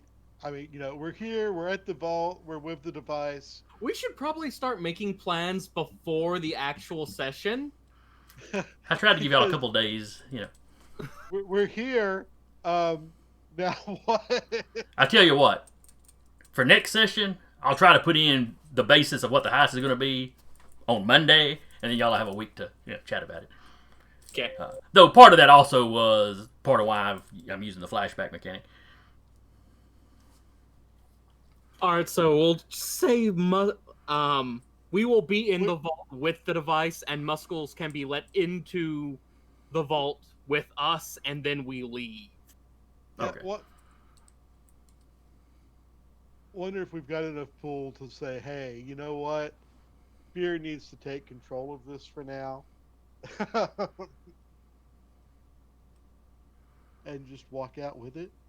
Ideally, that's what happens. Well, the company won't want to start getting lawyers involved at that point. Yeah. Even reputable companies are going to have some issues, that sort of thing. Boof and who? They want to pull lawyers. Pull as many lawyers as you want for Spear. You don't. We're not pull actually lawyers part of on Spear. Yeah, fair enough. It does. They can pursue the legal option. It will go nowhere because Spear has nothing to do with this. All right. Yeah, sue us later. Oh man, this seems like real overreach. This is absolutely the worst thing Spear has done this year. Anywho, so Muscles walks in, steps into the vault. I need Zach and Curtis to give me awareness rolls. I will step into the entryway of the vault where the door opens and closes. Okay, that's fine. Zach and Curtis, awareness rolls, please. That's a 9 for So help me if there's an actual Spear agent following me. Dun dun dun. Oh, I'm sorry, Lo. Because Eddie's a big enough jerk, he likes the idea of making all of Spear look bad. All right, so the Fairy Prince tied. Because the number 9 was the number y'all were looking for on those rolls. But it's a tie, you didn't beat the roll, you tied the roll. So marginal success. Be able to retroactively drop a determination point on it? No. Okay. You hear an almost, it's not really an echo, but it's weird. When Muscles walks up, it's like you're hearing double his footsteps. Almost in sync, but not quite. Oh.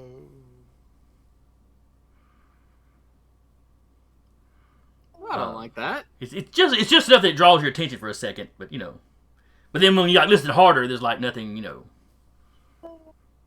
That couldn't possibly be, a bad sign. But anyway, so Muscles, you step into the doorway. One of the security guys, oh, please step on in, sir. We're going to shut the door. Leave security team in there with you. We're gonna have another security team out here. That should keep the device secure until we understand all that's going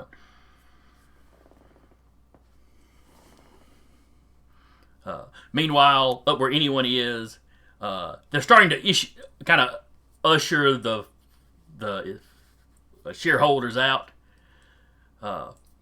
we've gotten reports there may be this organization, Shrink, maybe trying to infiltrate, get into the base or get into the campus to take the device. They're not a kick in the door with machine guns and bombs sort of villain group, but we should probably adjourn, the meeting. So people are starting to kind of head back to their cars. Yeah. Am I able to discern from what I've heard of my teammates' broadcasts where everyone is right now?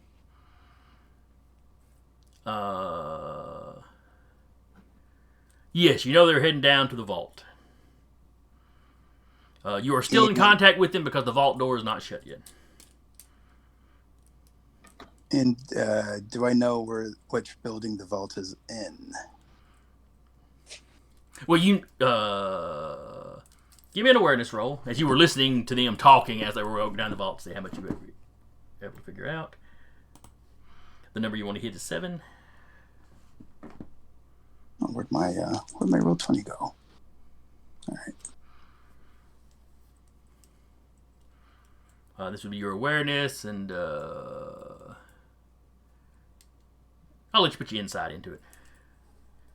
All right.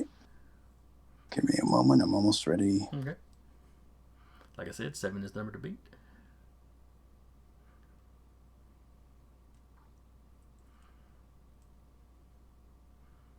And beat it you do. So from casual, conversation and mentionings, maybe one of your teammates slipped off a floor number or something. The vault is deeper down under this building. This is the building they were working on the prototype and other prototypes. So they have a vault at the bottom of this building so they can get stuff there quickly if necessary. So maybe you don't catch the floor number they're on, but somebody mentions that it's the bottom level. So, if you get to an elevator, just hit the bottom button. We'll take you where you need to go. All right. I'll start heading for that building. All right.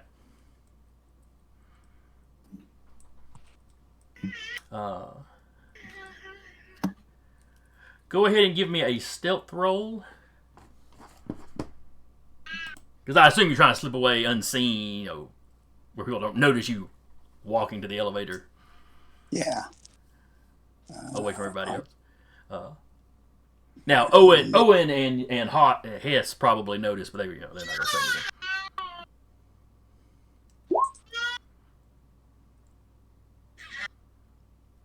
All right.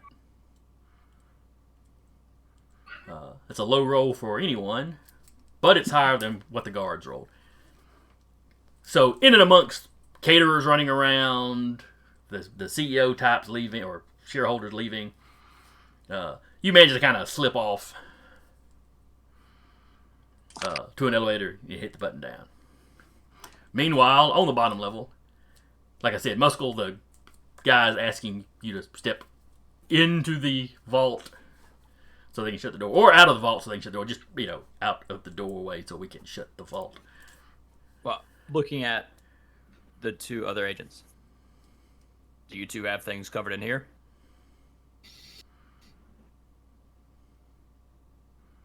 Do we, Mike or Curtis? I think we do. Then, Understood. I'll keep a lookout on the outside.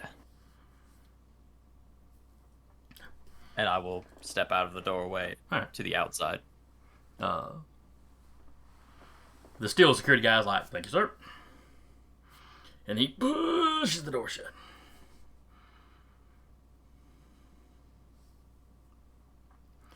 All right, so y'all are standing around.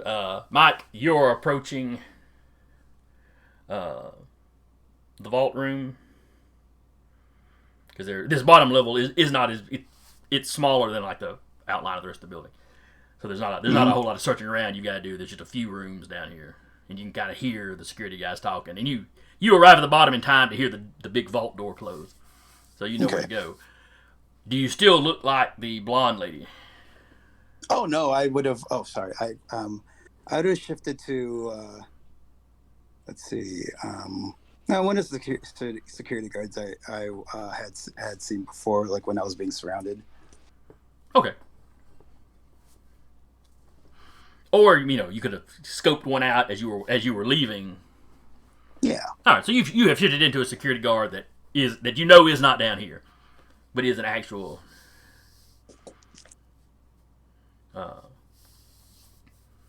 So you look like a security guard. You step into the room. You get a nod from a couple of people. But everybody is tense. One of them super science terrorist organizations might be here. We've already had other people sneaking in.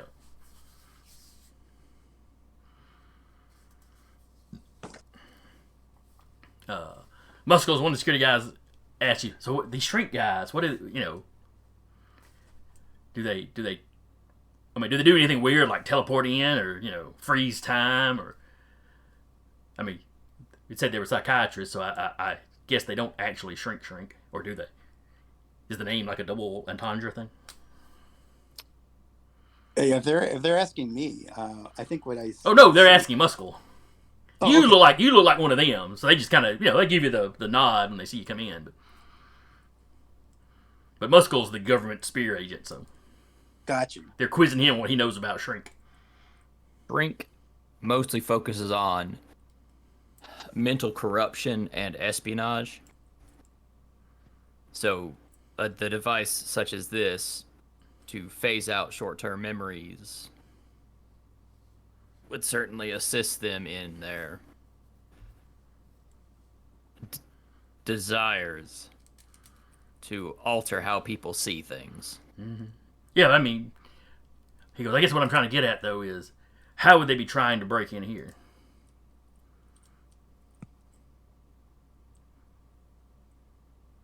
Have any security guards gone on extended vacations before this and have returned shortly before today? Well, They and he looks across the room. Brian over there went to Vegas for a week. Aha! Their modus operandi is to pick apart someone during a time when they are not in familiar territory, and much like what was believed the Soviets did in the 1950s, and some of them did, was insert ghost commands. You mean like some Manchurian Candidate kind of stuff? Now everybody in the room is looking at Brian. Well, they cannot do anything such as have you pull a gun on someone you know, but you might accidentally leave some dust on your fingerprints on a keypad, or accidentally text the wrong number. Some pertinent information. I'm going to roll a d6. If a 6 comes up, Mike is currently disguised as Brian. If not, it's one of the other guys in the room. Okay. So no, Brian's just one of the random security guys, and everybody's looking at him funny now because he went to Vegas last week, or the week before last. It's like, guys, I just went and lost money.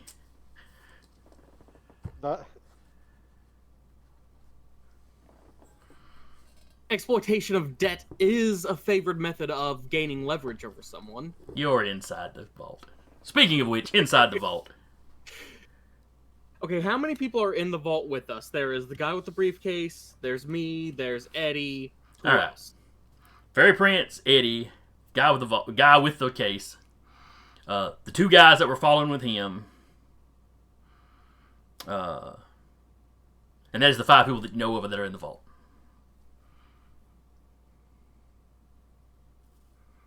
Alright, so here's the idea. I'm all ears. I'm going to start making the room seem like it's melting. Scream, oh god, the vault was laced with a psychedelic gas. We need to get out of here. They were planning for this.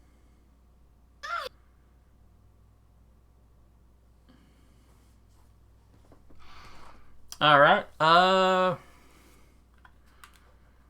My question is, and Mhm. I'm not saying, okay, we start a panic. Mhm. I grab the guy with the oh God, what do they call that? The Secret Service, the football. I grab the guy with the football, Okay. We square up around him, get out of the vault. and I can either we can either take the guy with us, or I can separate him from the football. I say And we take the guy with us. from there, where we're still inside the vault. No, like we need them to open And the vault so we can get out. Then once we're out of the Yeah. vault, we link up with Muscles and the nocturnal magician. Oh, wait. We freak them out. They think the vault's melting. Then Spear has excuse to immediately take control of the football. For that angle. We just bully it from them and say, look, sue us later. You know what? All right. So, Fairy Neither of Prince. us neither of us should react to the vault melting. This is something only they will see. Like, we will see it, Right. but don't react to it. Right. They're the compromised ones. Yeah, we're not compromised. All right. So, Fairy Prince, you start the vault melting. All right. Give me a willpower roll as you start shouting. Shouting about And I will tap a bastard son of the she to really sell this. All right. 5. Oh, got a pretty good chance then, because 5's the number you need to beat. And crushed it. So yeah, as soon as you start doing that, the security guards start looking around. Oh crap! It doesn't look like the room's melting.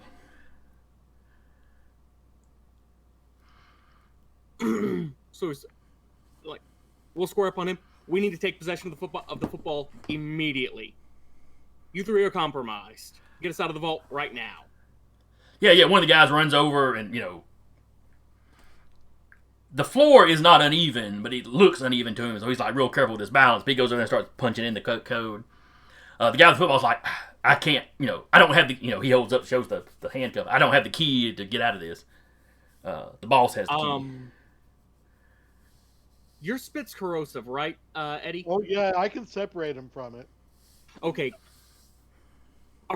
My partner here has extra normal abilities. He can melt through that. His saliva can melt through that chain. Are you willing to do this? Hell yeah, I'm willing. Give me another willpower roll to see if you can convince this guy, because he is being held responsible. But weird stuff is happening, so it's not. This is not really unreasonable. So, was the 11 what you rolled? Yes, sir. All right, that beats his 7. Yeah. I see. And he sort of hands Eddie the football and then stretches the handcuff out as far as he can. I'll try and be careful. Okay, I mean, you're good enough for your power. You can melt the chain without getting him.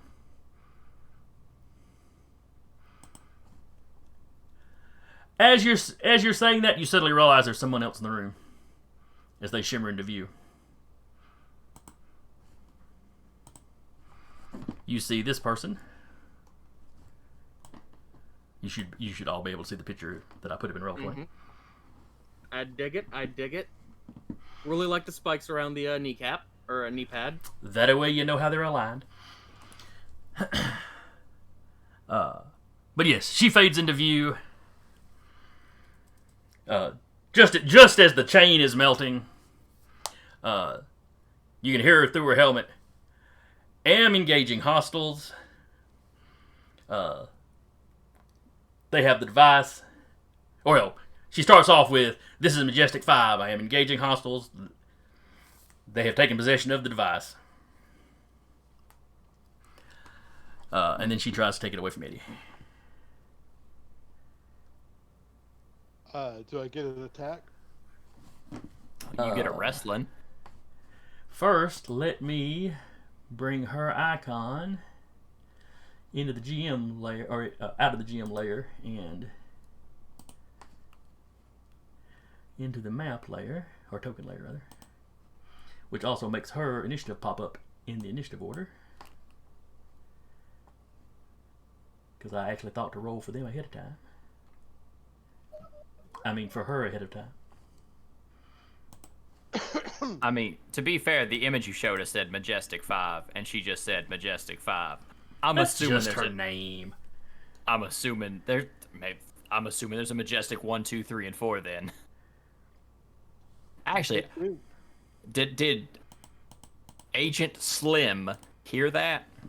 No, not inside the vault. Not with the vault door closed. Okay.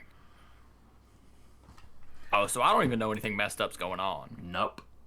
You're out there spitting what you know about Shrink. Which with your background, you probably do know some information about Shrink. I have a specialty history, heroes, and villains. Yeah, so I do know some about Shrink. So we'll go with the same initiatives we rolled earlier, just because they're already rolled and time is running short. I'm okay with that. All right, so top of the order is Muscle. You're talking to the dudes outside. Yeah, you're not aware yet that anything's going on. Then it's the guy. Then it's the regular security guys. The ones inside the vault are like, "Holy crap! I'm seeing like some armored chick now. This is the weirdest thing I've ever experienced." Where the other guys going, "I've done mushrooms before. It's bad on par."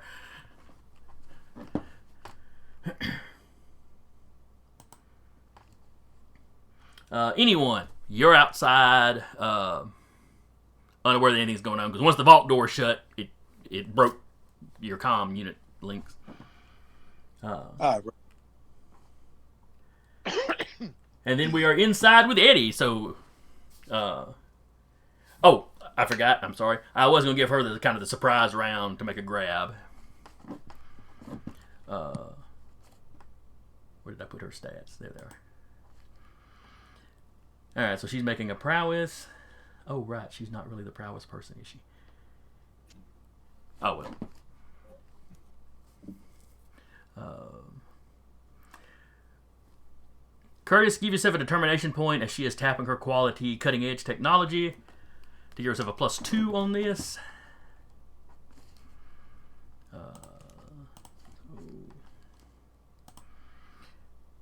And then she is making a prowess check to try to grab the device. Assuming I get a dodge. Yeah, if that's the one that uses... No, it may be evasion. It's whichever one uses prowess. Yeah. I just called it dodge.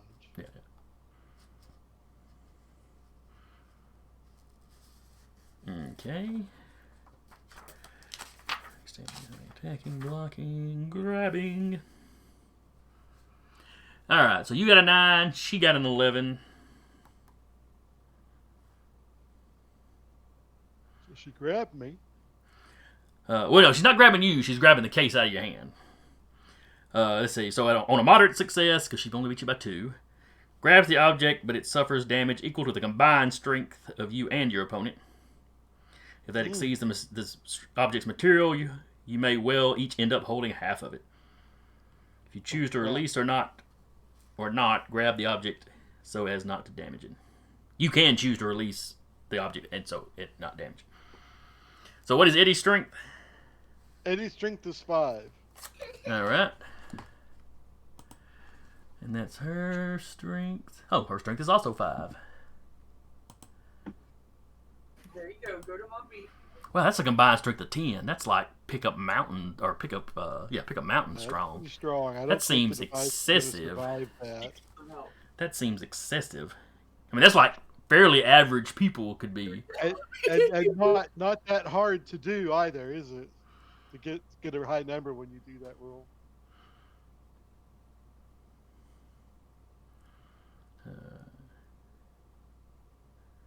Well, on the other hand, though, material strength of steel is pretty high too. So But Come here. Maybe they should be added and then divided by 2. or take the highest one and bump it up by 1 rank, maybe. Maybe. Which is usually how stacking goes more often than not. It is. Right. Regardless, we'll just run with it as is. You both, she grabs it. You try to hang on to it. You pull. The case rips in half. You're literally holding the top of the case. She's holding the bottom of the case with the device in foam. Mm. So you've damaged the case, but not the actual device itself. And she now has the device.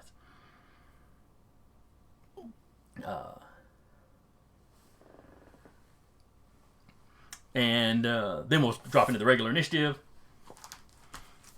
where everybody outside doesn't know what's going on. Eddie, it's your go. Listen, Sweets, you're not going to stop Spear from protecting this device, and I'm going to spit at her. All right. She responds, I don't know who you are, but I know you're not Spear. I got a card to prove it. That's nice. I've got an email from a Nigerian prince. Oh You You god. need money Actually again? Spear. Do what? Oh god, she's actually Spear, isn't she? I'll bet she's not. I'll bet she's hired security or something. All right. Which she might be. That'd be funny. So you're spitting at her, so that's a range attack. That's her coordination.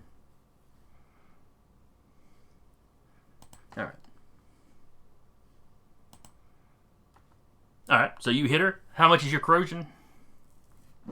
My corrosion is 6.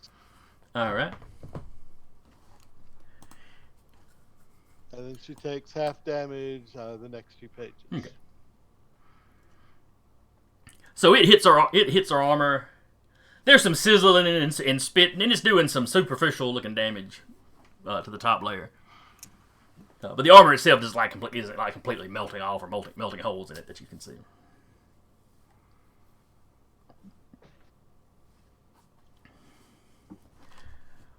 Oh, that's a really gross power you've got.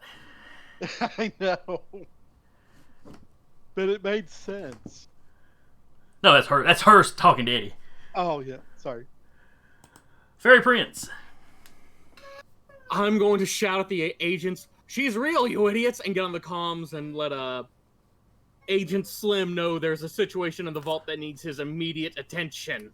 The vault is effectively a Faraday cage. None of your messages are damn given it. out. And just I yell at the guy just at the pad, just get the damn thing, get the damn door open. And then I'm going to reach out in front of me and pull out from thin air the Clyde of the Hedge, this big two-handed sword with its cross guard is just made of these tightly woven brambles, and take a swing at her. Okay. And boop. Ooh. Very unrespectable swordplay. Although, strategically speaking, if she can turn invisible, we may want to leave that door shut till we take her out. All right.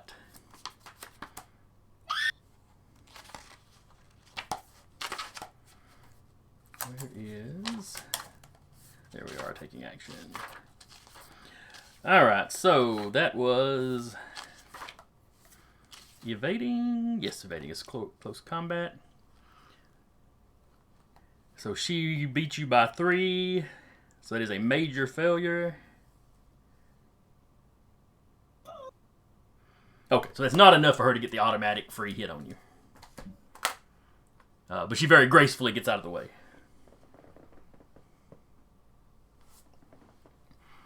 While trying to protect, basically where she's got the bottom of the case, she has pulled up, so with one arm she's basically hugging the case to herself, so the armored outside of the bottom of the case is what's facing you. Yeah. And the gun itself, or the device itself, is pressed up kind of against her chest.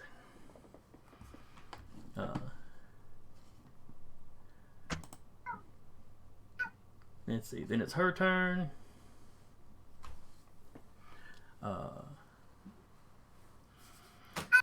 she is going to take a... she throws up a gauntleted hand. We're going to say that... Well, Fairy Prince would be closest to her. So you see the kind of, repulsor-esque disked area in the center of her palm that spirals open, and it's glowing green like some of the glowing bits on her armor. And she fires a blast at you. Which one? Fairy Prince. He's got to be a little closer since he moved up into melee with her. Oh, not a good roll on her part, though. You only did a 5. I got a 10. Okay. Oh, wait. Do you get an attack on her? No, this is not melee. He moved up on melee, but she's like stepping back and blasting him, so... Sorry, I forgot it was a repulsor thing. It's a dodge as opposed to the evade. But yeah, So you dance out of the way without any trouble.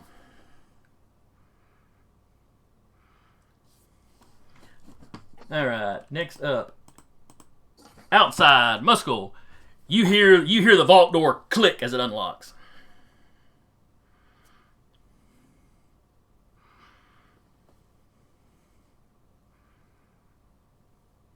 That's not supposed to be happening. Did they get inside the vault already? And I turn and crack knuckles, get ready. All right. You say that. The other security guys, both the guy inside that just unlocked the door, he starts pushing the door open. The other guys outside, when they see the door open, run up, especially after Muscle says that, runs up, grabs the door, and swings it open.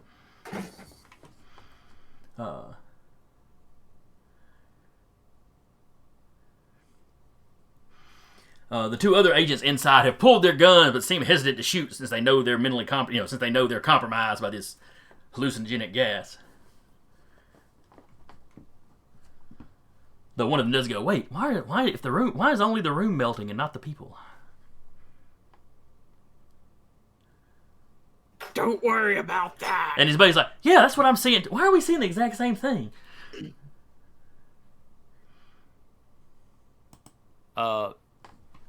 Does Muscle get a sight on this armored person?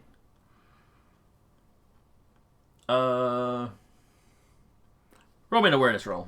See if she's standing, 6. where she's easily visible. If she's kind of over to one side. Yep, you can see her, and you can see that she's hugging the case. Well, also, do I know who this is? No, you do not. Okay. I mean, power-suited person, obviously.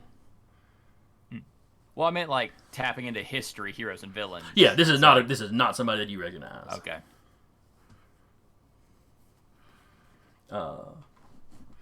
Anyone? You're muted.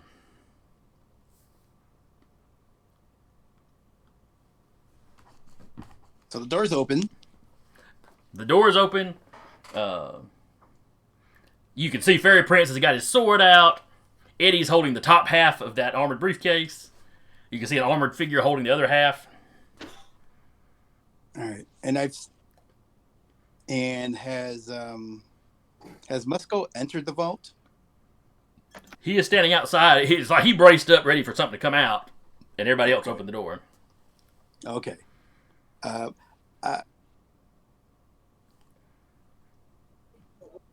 Yeah. I'll. Can I tell the other? Can I try to convince the other guy leave or run to basically set up a perimeter outside? I want to get them away from the vault because, assuming we can take care of this tech suit person ourselves, this will be, once that fight finishes, there'll be the opportunity for us to kind of get away, as long as the other agents aren't there. Give me a willpower roll, see if you can convince them. If you've got a deception skill or specialty or something like that, that would help. Go ahead and throw that in there. I certainly do. And you are physically identical to this person, so your voice is basically going to sound the same. Yeah, let me just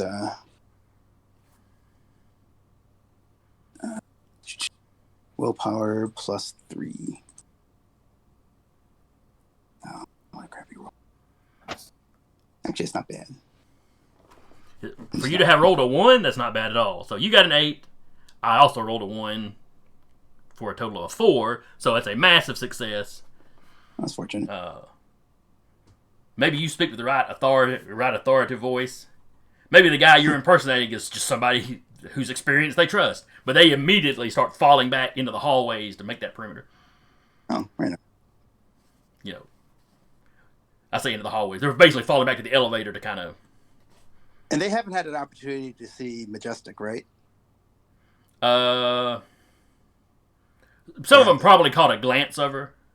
Okay, well, let's just hope. But, you know, you're saying fall back. There's a big armored person here. Okay, you know, getting out of the harm's way might not be a bad idea. Sure. She's got powered armor. We've got 9mm. Let's go guard the elevator.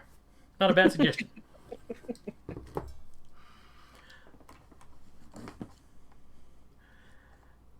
Yeah, but so you have cleared out, you know, you've still got the guys that were inside the vault, but you have cleared out basically the rest of the potentially innocent civilians.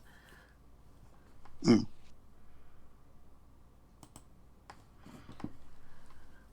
And inside the vault, we has Eddie.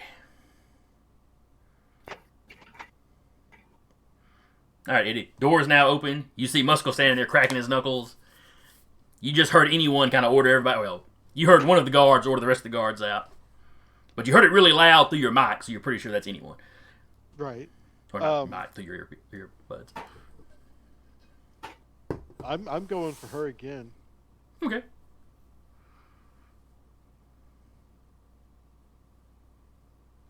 Oh, I guess I probably need to roll for her defense. With my dragon breath. Nice. Alrighty. That hit her again. 6. Does corrosion just do damage, or is there... Oh, that's right. It does the whole half again. Right. So So half. 6 plus 3 again from last time, I guess. Is that how that would work? Yeah, well, she'd take another 3 automatically, but that's not enough to get past her damage resistance. Gotcha. Let's see. The 6 was not enough to get past her damage resistance last round. Her armor is ablative, though, so she's only got a 5 this round. So she takes a point of damage this round, but now her armor is only a 4, or will only be a 4 the next round. So you spit on the armor again, and you can see where it's where with that first round you really just look kind of superficial. You can see where it's eating a little deeper into the armor this go round. But she seems to notice that too. Ah, crap. Fairy Prince. It's like you're not leaving with that thing, Toots. I'm going to use images to make it feel like the ground beneath her just gave away to basically give her the quality tripped. Okay.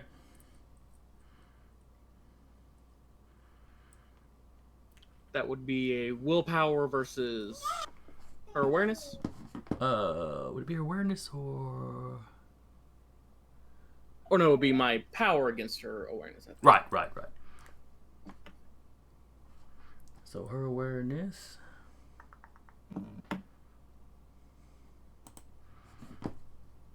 is a 4. Ooh, not a good roll. So she got a 5. So, yeah, the ground starts to fall away. Or it visually looks like it's falling away. She tries to, like, jump and catch her balance. But, you know, with the floor actually still being there, that really just threw her balance off. You know, even her little boot jets even fire up briefly. But, you know, where to her it looked like the jet boots would be firing up over empty space. They were actually firing up basically with her still standing on the ground. So, yeah, that throws her over as she goes prone.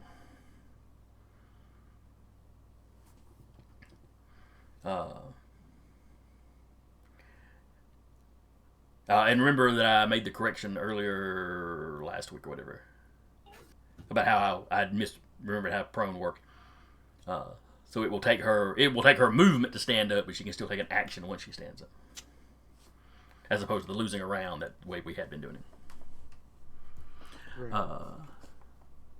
Okay, so you've knocked her prone.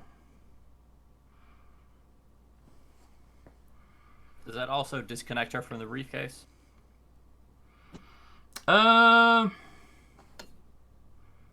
It wouldn't automatically, but since he got a massive success on it, I will say that it did. That it goes skittering across the floor, still in the vault, and not far from her, but it looks like it's sitting on empty space, but that's just the illusion.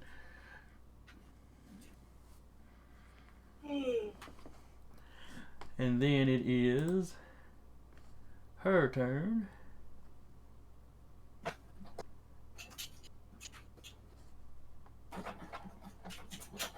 we just... Curtis, did you just fall off of the Roll20?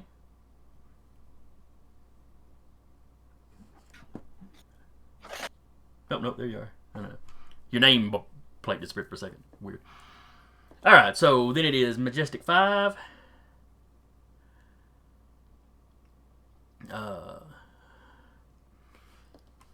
She stands up and goes invisible. There's a shimmering, she's not there anymore.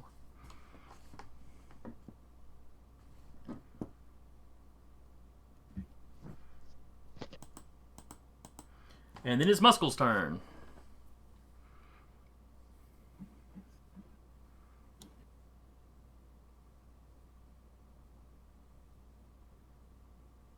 I will use my super speed to run to the briefcase, grab it, and get out of the vault. In one move, in one swift, graceful action. You take off like a high school basketball player doing shuttles. If I remember what that's called, right? Shuttles do exist, yes. You run up, you do that crouch thing, you grab it, and then you just back up and running away. What's your super speed? 4. I can run faster than cars. Right. So you grab... The only reason that you're not out of the building, basically, is you gotta wait for the elevator. So you run in, grab it, run all the way back to the elevator, press the button. Ping. Sit there tapping your foot with the other security guards looking at you. And I'm just gonna call into the mic, "Go, Meathead, go!" When I get there, go. You two, with me. I Yes, want sir. this by the book. I need visual from the owners of this that we are getting it out of the vicinity. Understood. Sir. Maybe not the facility, but at least this vicinity. That sounds reasonable. I won't even make you roll for it. There were, did I say 5 people outside with y'all on the outside part? So yeah, 2 of them fall in. 3 of them are still guns pointing out the hallway. Not that stopped you from zipping past them, but you know. Well, at car speed, they would have known it was, hey, it's Agent Slim. Boy, he can run. But it's Spear Agents. Spear Agents have Spear superpowers. does hire superpowered people. Lay down, Duke. I hope that's Zach's dog, not a nickname for Zach. It is a dog. He's begging. Well, that's a totally dog thing to do. It is, but he knows he shouldn't be doing it. But Especially not child's food. but children might be very susceptible. They are Some dogs like to sit on the desk and get cuddles. Yeah, Rottweilers will do that if you let them do it when they were puppies. All right, security guys inside the vault are like, "Where'd you go?" I've already said what the security guards out guarding the elevator are doing. The two that Muscles pointed to, fall in behind him. Anyone? You just saw the armored chick go invisible, and Muscles grab the device and take off. All right, so I think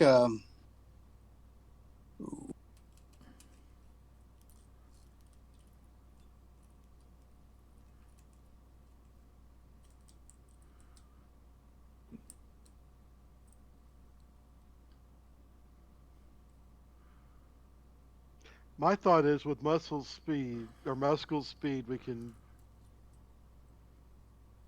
assume that he's going to be able to get away with the device. Mhm. I've only got one more good burst of speed Oh, before it starts getting slower than a car. I forgot it burns out. Oh, Well, okay. it's the first time I've used it. You should not know that it has the limit degrade. I don't exactly broadcast that. Yeah, it's got degrade. The X-ray vision is the one with the burnout. So basically, Essentially, I get 2 inhumanly fast sprints, 1 fairly fast human sprint, and then back down to a kind of a humanish level. Need a Gatorade and a cookie. So I've seen, Muscle take off. Mhm. I don't necessarily know that his super speed degrades. I mean, or do I? I don't know. But No one knows that. I've told about the X-ray vision. I ain't told about the super speed. Okay, that's fair. Yeah. I might assume that he's gonna make a clean break, and then I think I'm gonna go ahead and call the barricade of agents back in to help us help find the invisible. Well, this might actually work well. Actually, I might have them. I'll tell them that that the intruder has turned invisible, and that we need to kind of like fan out, and if they have a procedure, fan out and search, basically, to have them search for or have them focus on the assailant, who could be anywhere as opposed to anyone. okay, you get Rogers back. The ones that are the ones that are down the hallway by the elevator start advancing down the hallway. They're spread out in the hallway, so it'd be difficult for somebody to get past them. You know, because they're professionals. They're thinking about some of this stuff. Or they'll do that on their turn. You get a bunch of Rogers from them. You know. Okay, and then I don't know. I don't know if we just pretend to do the same while actually slowly extracting ourselves away from the premises. But we'll see. We'll see what if Majestic changes those plans. All right, Eddie, what are you doing? You have heard what anyone said, or the guard that anyone is disguised as. So the guards are forming a perimeter, right, to keep her from escaping. Mm. Well, they were doing that, and then you heard anyone disguised as one of the guards tell them to start fanning out and searching because the person has turned invisible. Can I do it? I want to try and make another. If I use my dragon breath, am I gonna to hit where she was? Am I gonna hit those other guards? No, not necessarily. All right, so give me an awareness roll versus her invisibility to see if you can pick out where she's at, because you can potentially hear her and yada yada yada. Yeah, I'm probably gonna be spitting blind. So no, you don't pick where she's at, so you can't target her. But you spit in the general area, but it's not going to hit her. Right. Where if you had succeeded, you'd have gotten the general area she was in and could have spit at her. She'd have had a +2 to evade it though, or you'd have had a -2 to hit her. I forget exactly which way it went, but because because you can hear the area she's in, but not see her specifically.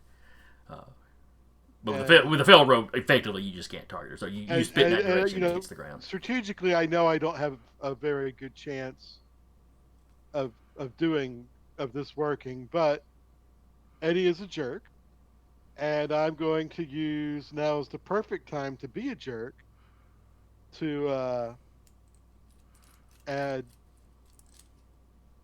to my hit roll.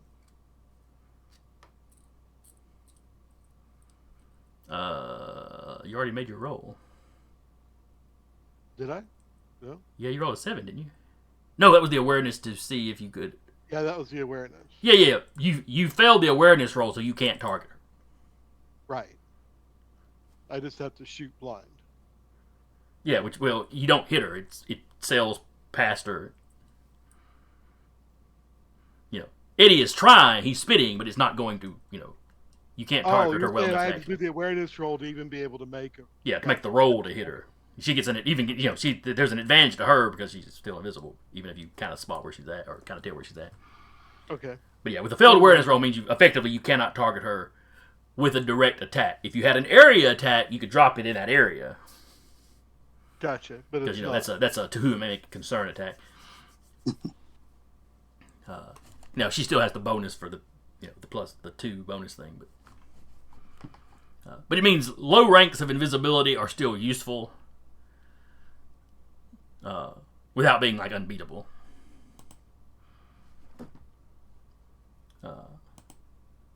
Fairy Prince.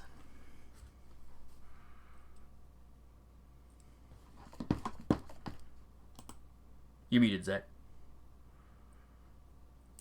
I'm sorry about that. No problem. I'm going to start making my way out of the vault, signaling for Agent Harryhausen to follow. And I'm then going to change the illusion from a vault melting to very large pigeons, like small cat size, starting to bubble up and fly out of the walls and ceiling of the vault and hallway. But the pigeons also have like cartoon grandma heads, and they start just rattling off the snippets of Carl Jung that Fairy Prince has read.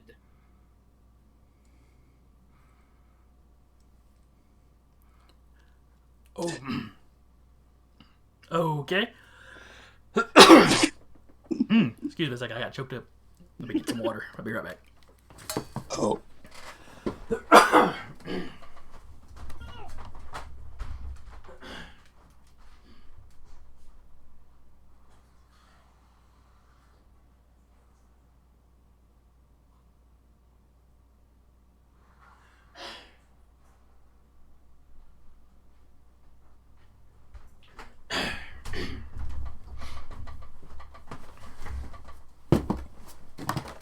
Sorry about that. I went to speak and had no voice for a second there. All right. That was in addition to just how weird of things that just did. Well, they're starting to question the melting vault, so I'm throwing something else at them. Yeah, you hear one of the guards inside there go, "Is this gas? Is this gas dangerous?" And the guys outside the vault are like, "What the crap?" Because they hadn't seen much. Well, hadn't seen much of the melting. Do we need to evac? If there's gas flooding this place, we might need to get out of here. I mean, company secrets are important or whatever, but I don't want lung cancer. Evacuation is highly recommended. Shrink appears to have tampered with either food or drink at this location. We haven't eaten or drank anything that we didn't bring with ourselves. But if you're seeing things, then you are all compromised. Yeah, there's a bunch of grandma pigeons. What? As they just sort of bounce off my head. What are you talking about? No, It's pigeons with grandma heads, and they're quoting. I think they're quoting something. I don't know. Don't worry about it. We just need to leave. All right, so y'all all start falling back to the exit.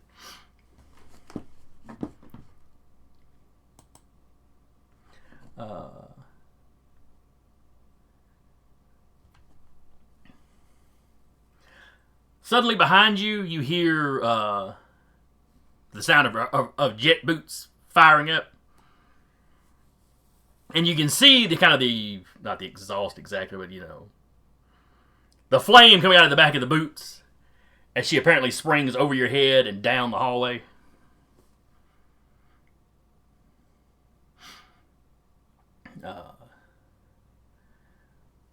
Basically get down there in one move. And you hear the you hear like the elevator door has been pried open or whatever. Then we go back to Muscle. So we're going to move you to the. Let's see how you had gotten there and hit the elevator button. So yeah, you're stepping off the elevator on what floor are you trying to get to when y'all got in the elevator? ground level. All right, so you went up to the ground level. Ding, the door opens. You hear a noise coming from under you.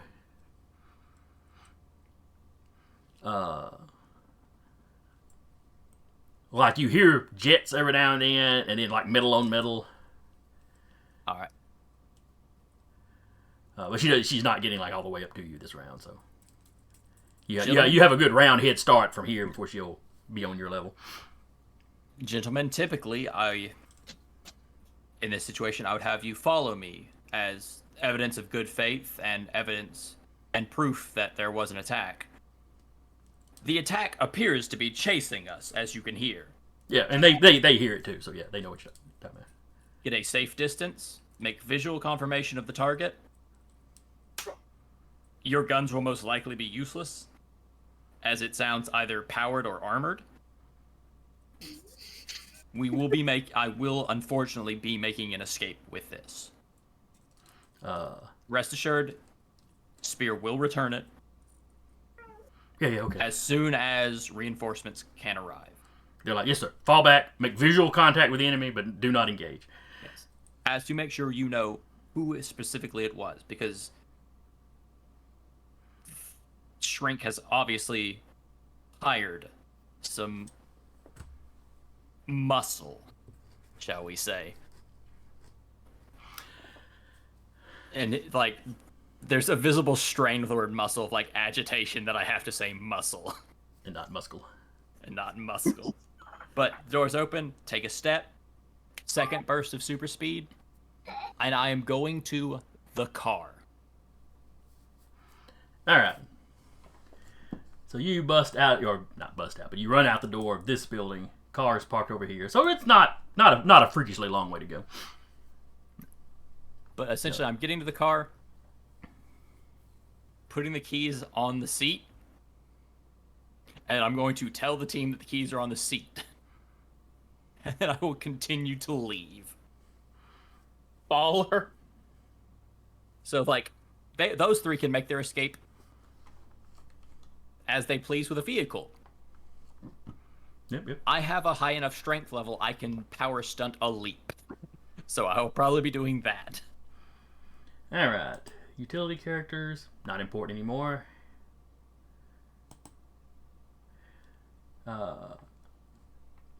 So anyone, Eddie, and Fairy Prince are all downstairs. You're hearing the clang, clang, clang as Majestic 5 is making her way up the elevator. What are y'all doing down there? Just continue to make your way out with the security guards? Yeah, just going out with security guards. Because I'm pretty good at flying, but I do not want to engage someone in power armor in an elevator shaft. So yeah, y'all get to the elevator shaft. One of the guards with you's like,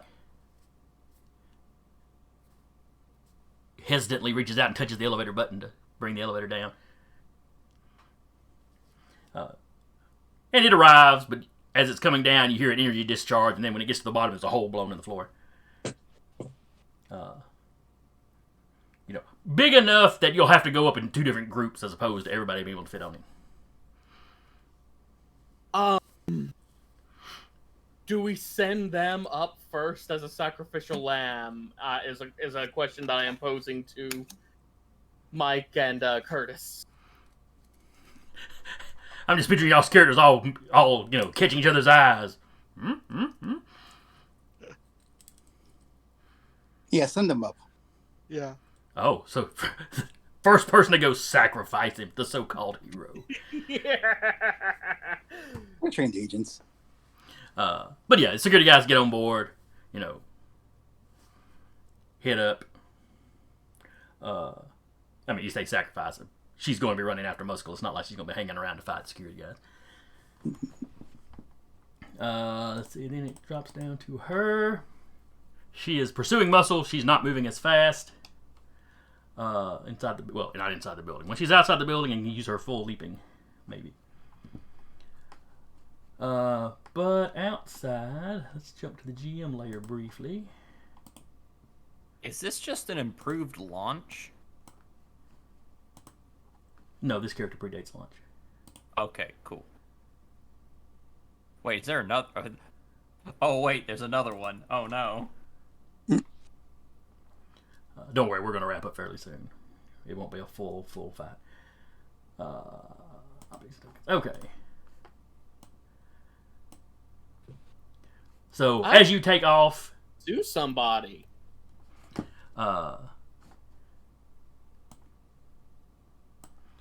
so as you're running past here, you start taking enemy fire. We're not going to do the actual combat rolls. You look up, and you see this individual. Oh, let me show the players. All right, another armor suited one. This one appears male. Oh, that's a high number. You hear him call over the radio. This is Majestic 12, engaging hostile. He has the device. He is headed towards the parking lot. I don't like the fact that there's so many Majestics. I ain't seen any majesty out of any of them yet. Look how shiny that armor is. Shining with majesty. That's not magisterial. That's just clean. Magisterial is more a vibe, not a visual. None of them are even wearing capes. That man's back looks like it tried to visit the Playboy Mansion. Let's move on. But you ran to the car, you drop the keys in the car, you start to take off. As you do, you hear the sound of jet boots. Somebody lands, by you.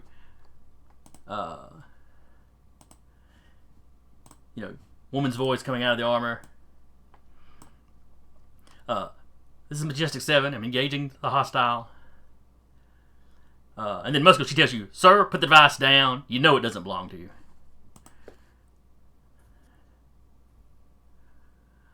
And it belongs to you? And while she's talking, she's got both palms up with the little, repulsor style blaster things on there. And as she's saying that, this thing flicks up from her back, kind of up over her shoulder. It looks like some kind of mini missile launcher. Like imagine missiles the size of Sharpies stuffed in there. Oh, that's... seems a bit militaristic. I know. I would rather have had the invisibility armor. Mm-mm.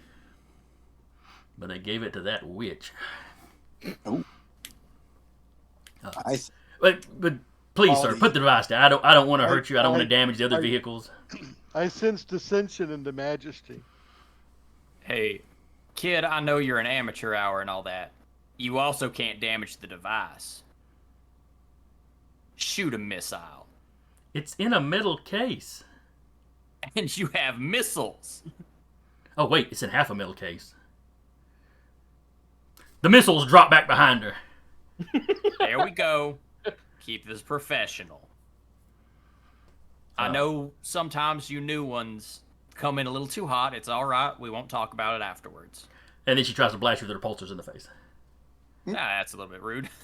Yep. I'm trying to give good professional advice, and you shoot me. Are you saying you would not advise somebody to catch their enemy monologuing? Think about it. Well, I didn't realize this was an action, like a surprise action turn. Well, it wouldn't have been if the conversation had stayed brief, I guess, but Oh, fair enough. All right. Listen, I just like the job. I like being able to talk shop with other heroes and Veros. Other heroes? What? Alright, so give me a coordination. Ooh, minimum roll. She only got a 5. I can roll minimum and tie. Massive success. I throw the repulsor blast back at her. You can literally see her kind of tense before she fires. And it makes you realize she may have a little bit of training. This one at least does not have practical combat experience yet, or not much. And you've got some kind of reflect power or something. No, I was making a joke just of the Okay. massive success. Gotcha. But yeah, Also- you're easily out of the way. From talking, I could tell that they were human. Sounds like a human voice coming over, All right. think like a fast food Well, restaurant speaker. they were- like one of they the were better doing- quality ones. Yeah, but they were doing like human motions. So Yeah, there was emotion in the voice. Cool. It was not robotic. So that would have been, I believe, a 12 then, because my danger sense limit human only line of sight would have been in application. Okay, fair enough. I have a very limited danger sense. It senses the bad intentions of people towards you, basically. Well, it's Which, essentially in real life, would be fairly useful, actually. it's a thing of I've fought enough humans to kind of tell their muscle movements when they're fighting me of they're about to do this or that. Fair enough. So Sorry, yeah, would've been a you 12. duck out of the way, no But still, problem. Success. Are you gonna stand and fight, or are you gonna run? I'm a power stunt, power 7 leap. Holy smoke! Because of my strength, I can use that as a power stunt for a power. Oh yeah, that absolutely. is applicable, and strength can be applied for lift. And or you are. for- She's the bottom of the order, so you are. So it's your go. So yeah. So you duck and weave, take a half step, and then just leap. Like probably off the map. Which works. Power rank 7. It's a pretty long leap. As you whistle off in the distance, you hear her boots fire and she's leaping after you. She's not even making half the leap you're making. You just kind of hear, "Hey, come back here," and then you're far enough away you can't hear her anymore. You land, look back, and you see her making about her third hop, trying to catch up, but she's way back there. As I'm leaping, I hit the comms. Keys are in the car. They may know what car it was, though. I'm out of the area with the device because I'm that fucking good. But We hired Muscle. Money well spent. So you hop away. Like I said, she's hopping after you but can't keep up. You see the larger blue armor. It's just flat out flying. But not really any faster than she's hopping after you, so you lose them both fairly quickly. Oh, thank goodness. That is nice. I don't have much determination, but power stunting on the one ability I could power stunt off of is nice. So the rest of you just kind of casually make your exit amongst all the confusion. All right. I say this is a rental we got, right? I would assume so, yes. Yeah, we're just leaving the car there. It's compromised. Well, you could always drive back to the rental place. That's not going to compromise you anymore. Do you guys think we should just hoof it back to a meetup place? I think you're right. Let's hoof it. Hoof it till we catch a cab, bus, whatever. Okay. Whatever the method of your exiting, you manage to get by without too much trouble. Then you call an Uber or a cab or whatever.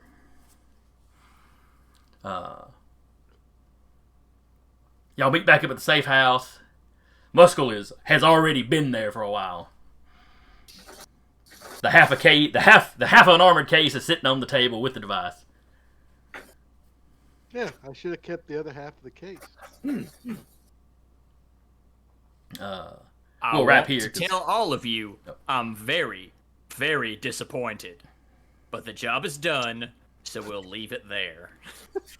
I'm going to hand him a bottle of not very expensive but still very nice tasting wine we stopped to get him on the way here as a thank you for being the MVP of 2 missions in a row. This is why people hired me, and this is why I'll be hired until I decide I don't want to be hired anymore. Thank you for the wine. But it's good to know your coworkers appreciate you. I think every organization needs a good dummy muscle. And you're the best, Muscle. You said my name right, so I ain't gonna fight you about this one. My only question is, who are these majestic fellows? New. Super new. They don't have a record. I don't have a record of them fighting anybody. They are probably... They could actually be a spear fill-in for how many heroes are off in space right now. But that's a talk for another day. I'm gonna get drunk and go sleep now. Highly respectable. Or highly understandable. All right, so we will wrap here because we ran a little long. Because we got started a little late, so fair enough. Hope y'all had fun. I had a ball with this one. Oh yeah. It was great. I think the flashback mechanic worked pretty well. Yeah. I mean, as much as you really call it a mechanic, I think having the flashbacks. Oh yeah, I'd like to use my flashback real quick and think about how fucking cool I am. It's just a montage of everything Muscle did with him stopping to go, man, that was cool, and then keeps going.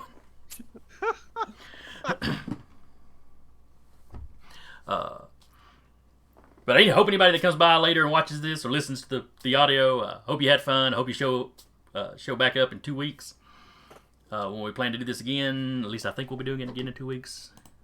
Yeah, because next week is next week's Easter. Next week's Easter. So the 16th should be clear, yeah. But, whenever we get back to it, we'll get back to it. So thank y'all for coming by again. I was your GM for the day, Jason. And with me has been Taylor, a.k.a. Muscle. VIP. See ya. Or not VIP. I am a very important person. Thank you. MVP. I'm trying to go with sports. I am also the most valuable person. Mike, a.k.a. Anyone. Good evening. Well, a.k.a. Anyone, a.k.a. the Night Magician. Night Magician. Who also isn't fucking real. Y'all don't know that, though, in character. Curtis, a.k.a. Black Dragon, a.k.a. Eddie Lizard. And Zach, a.k.a. the Fairy Prince. Thank you so much for joining us, and have a lovely day. And we will see y'all next time.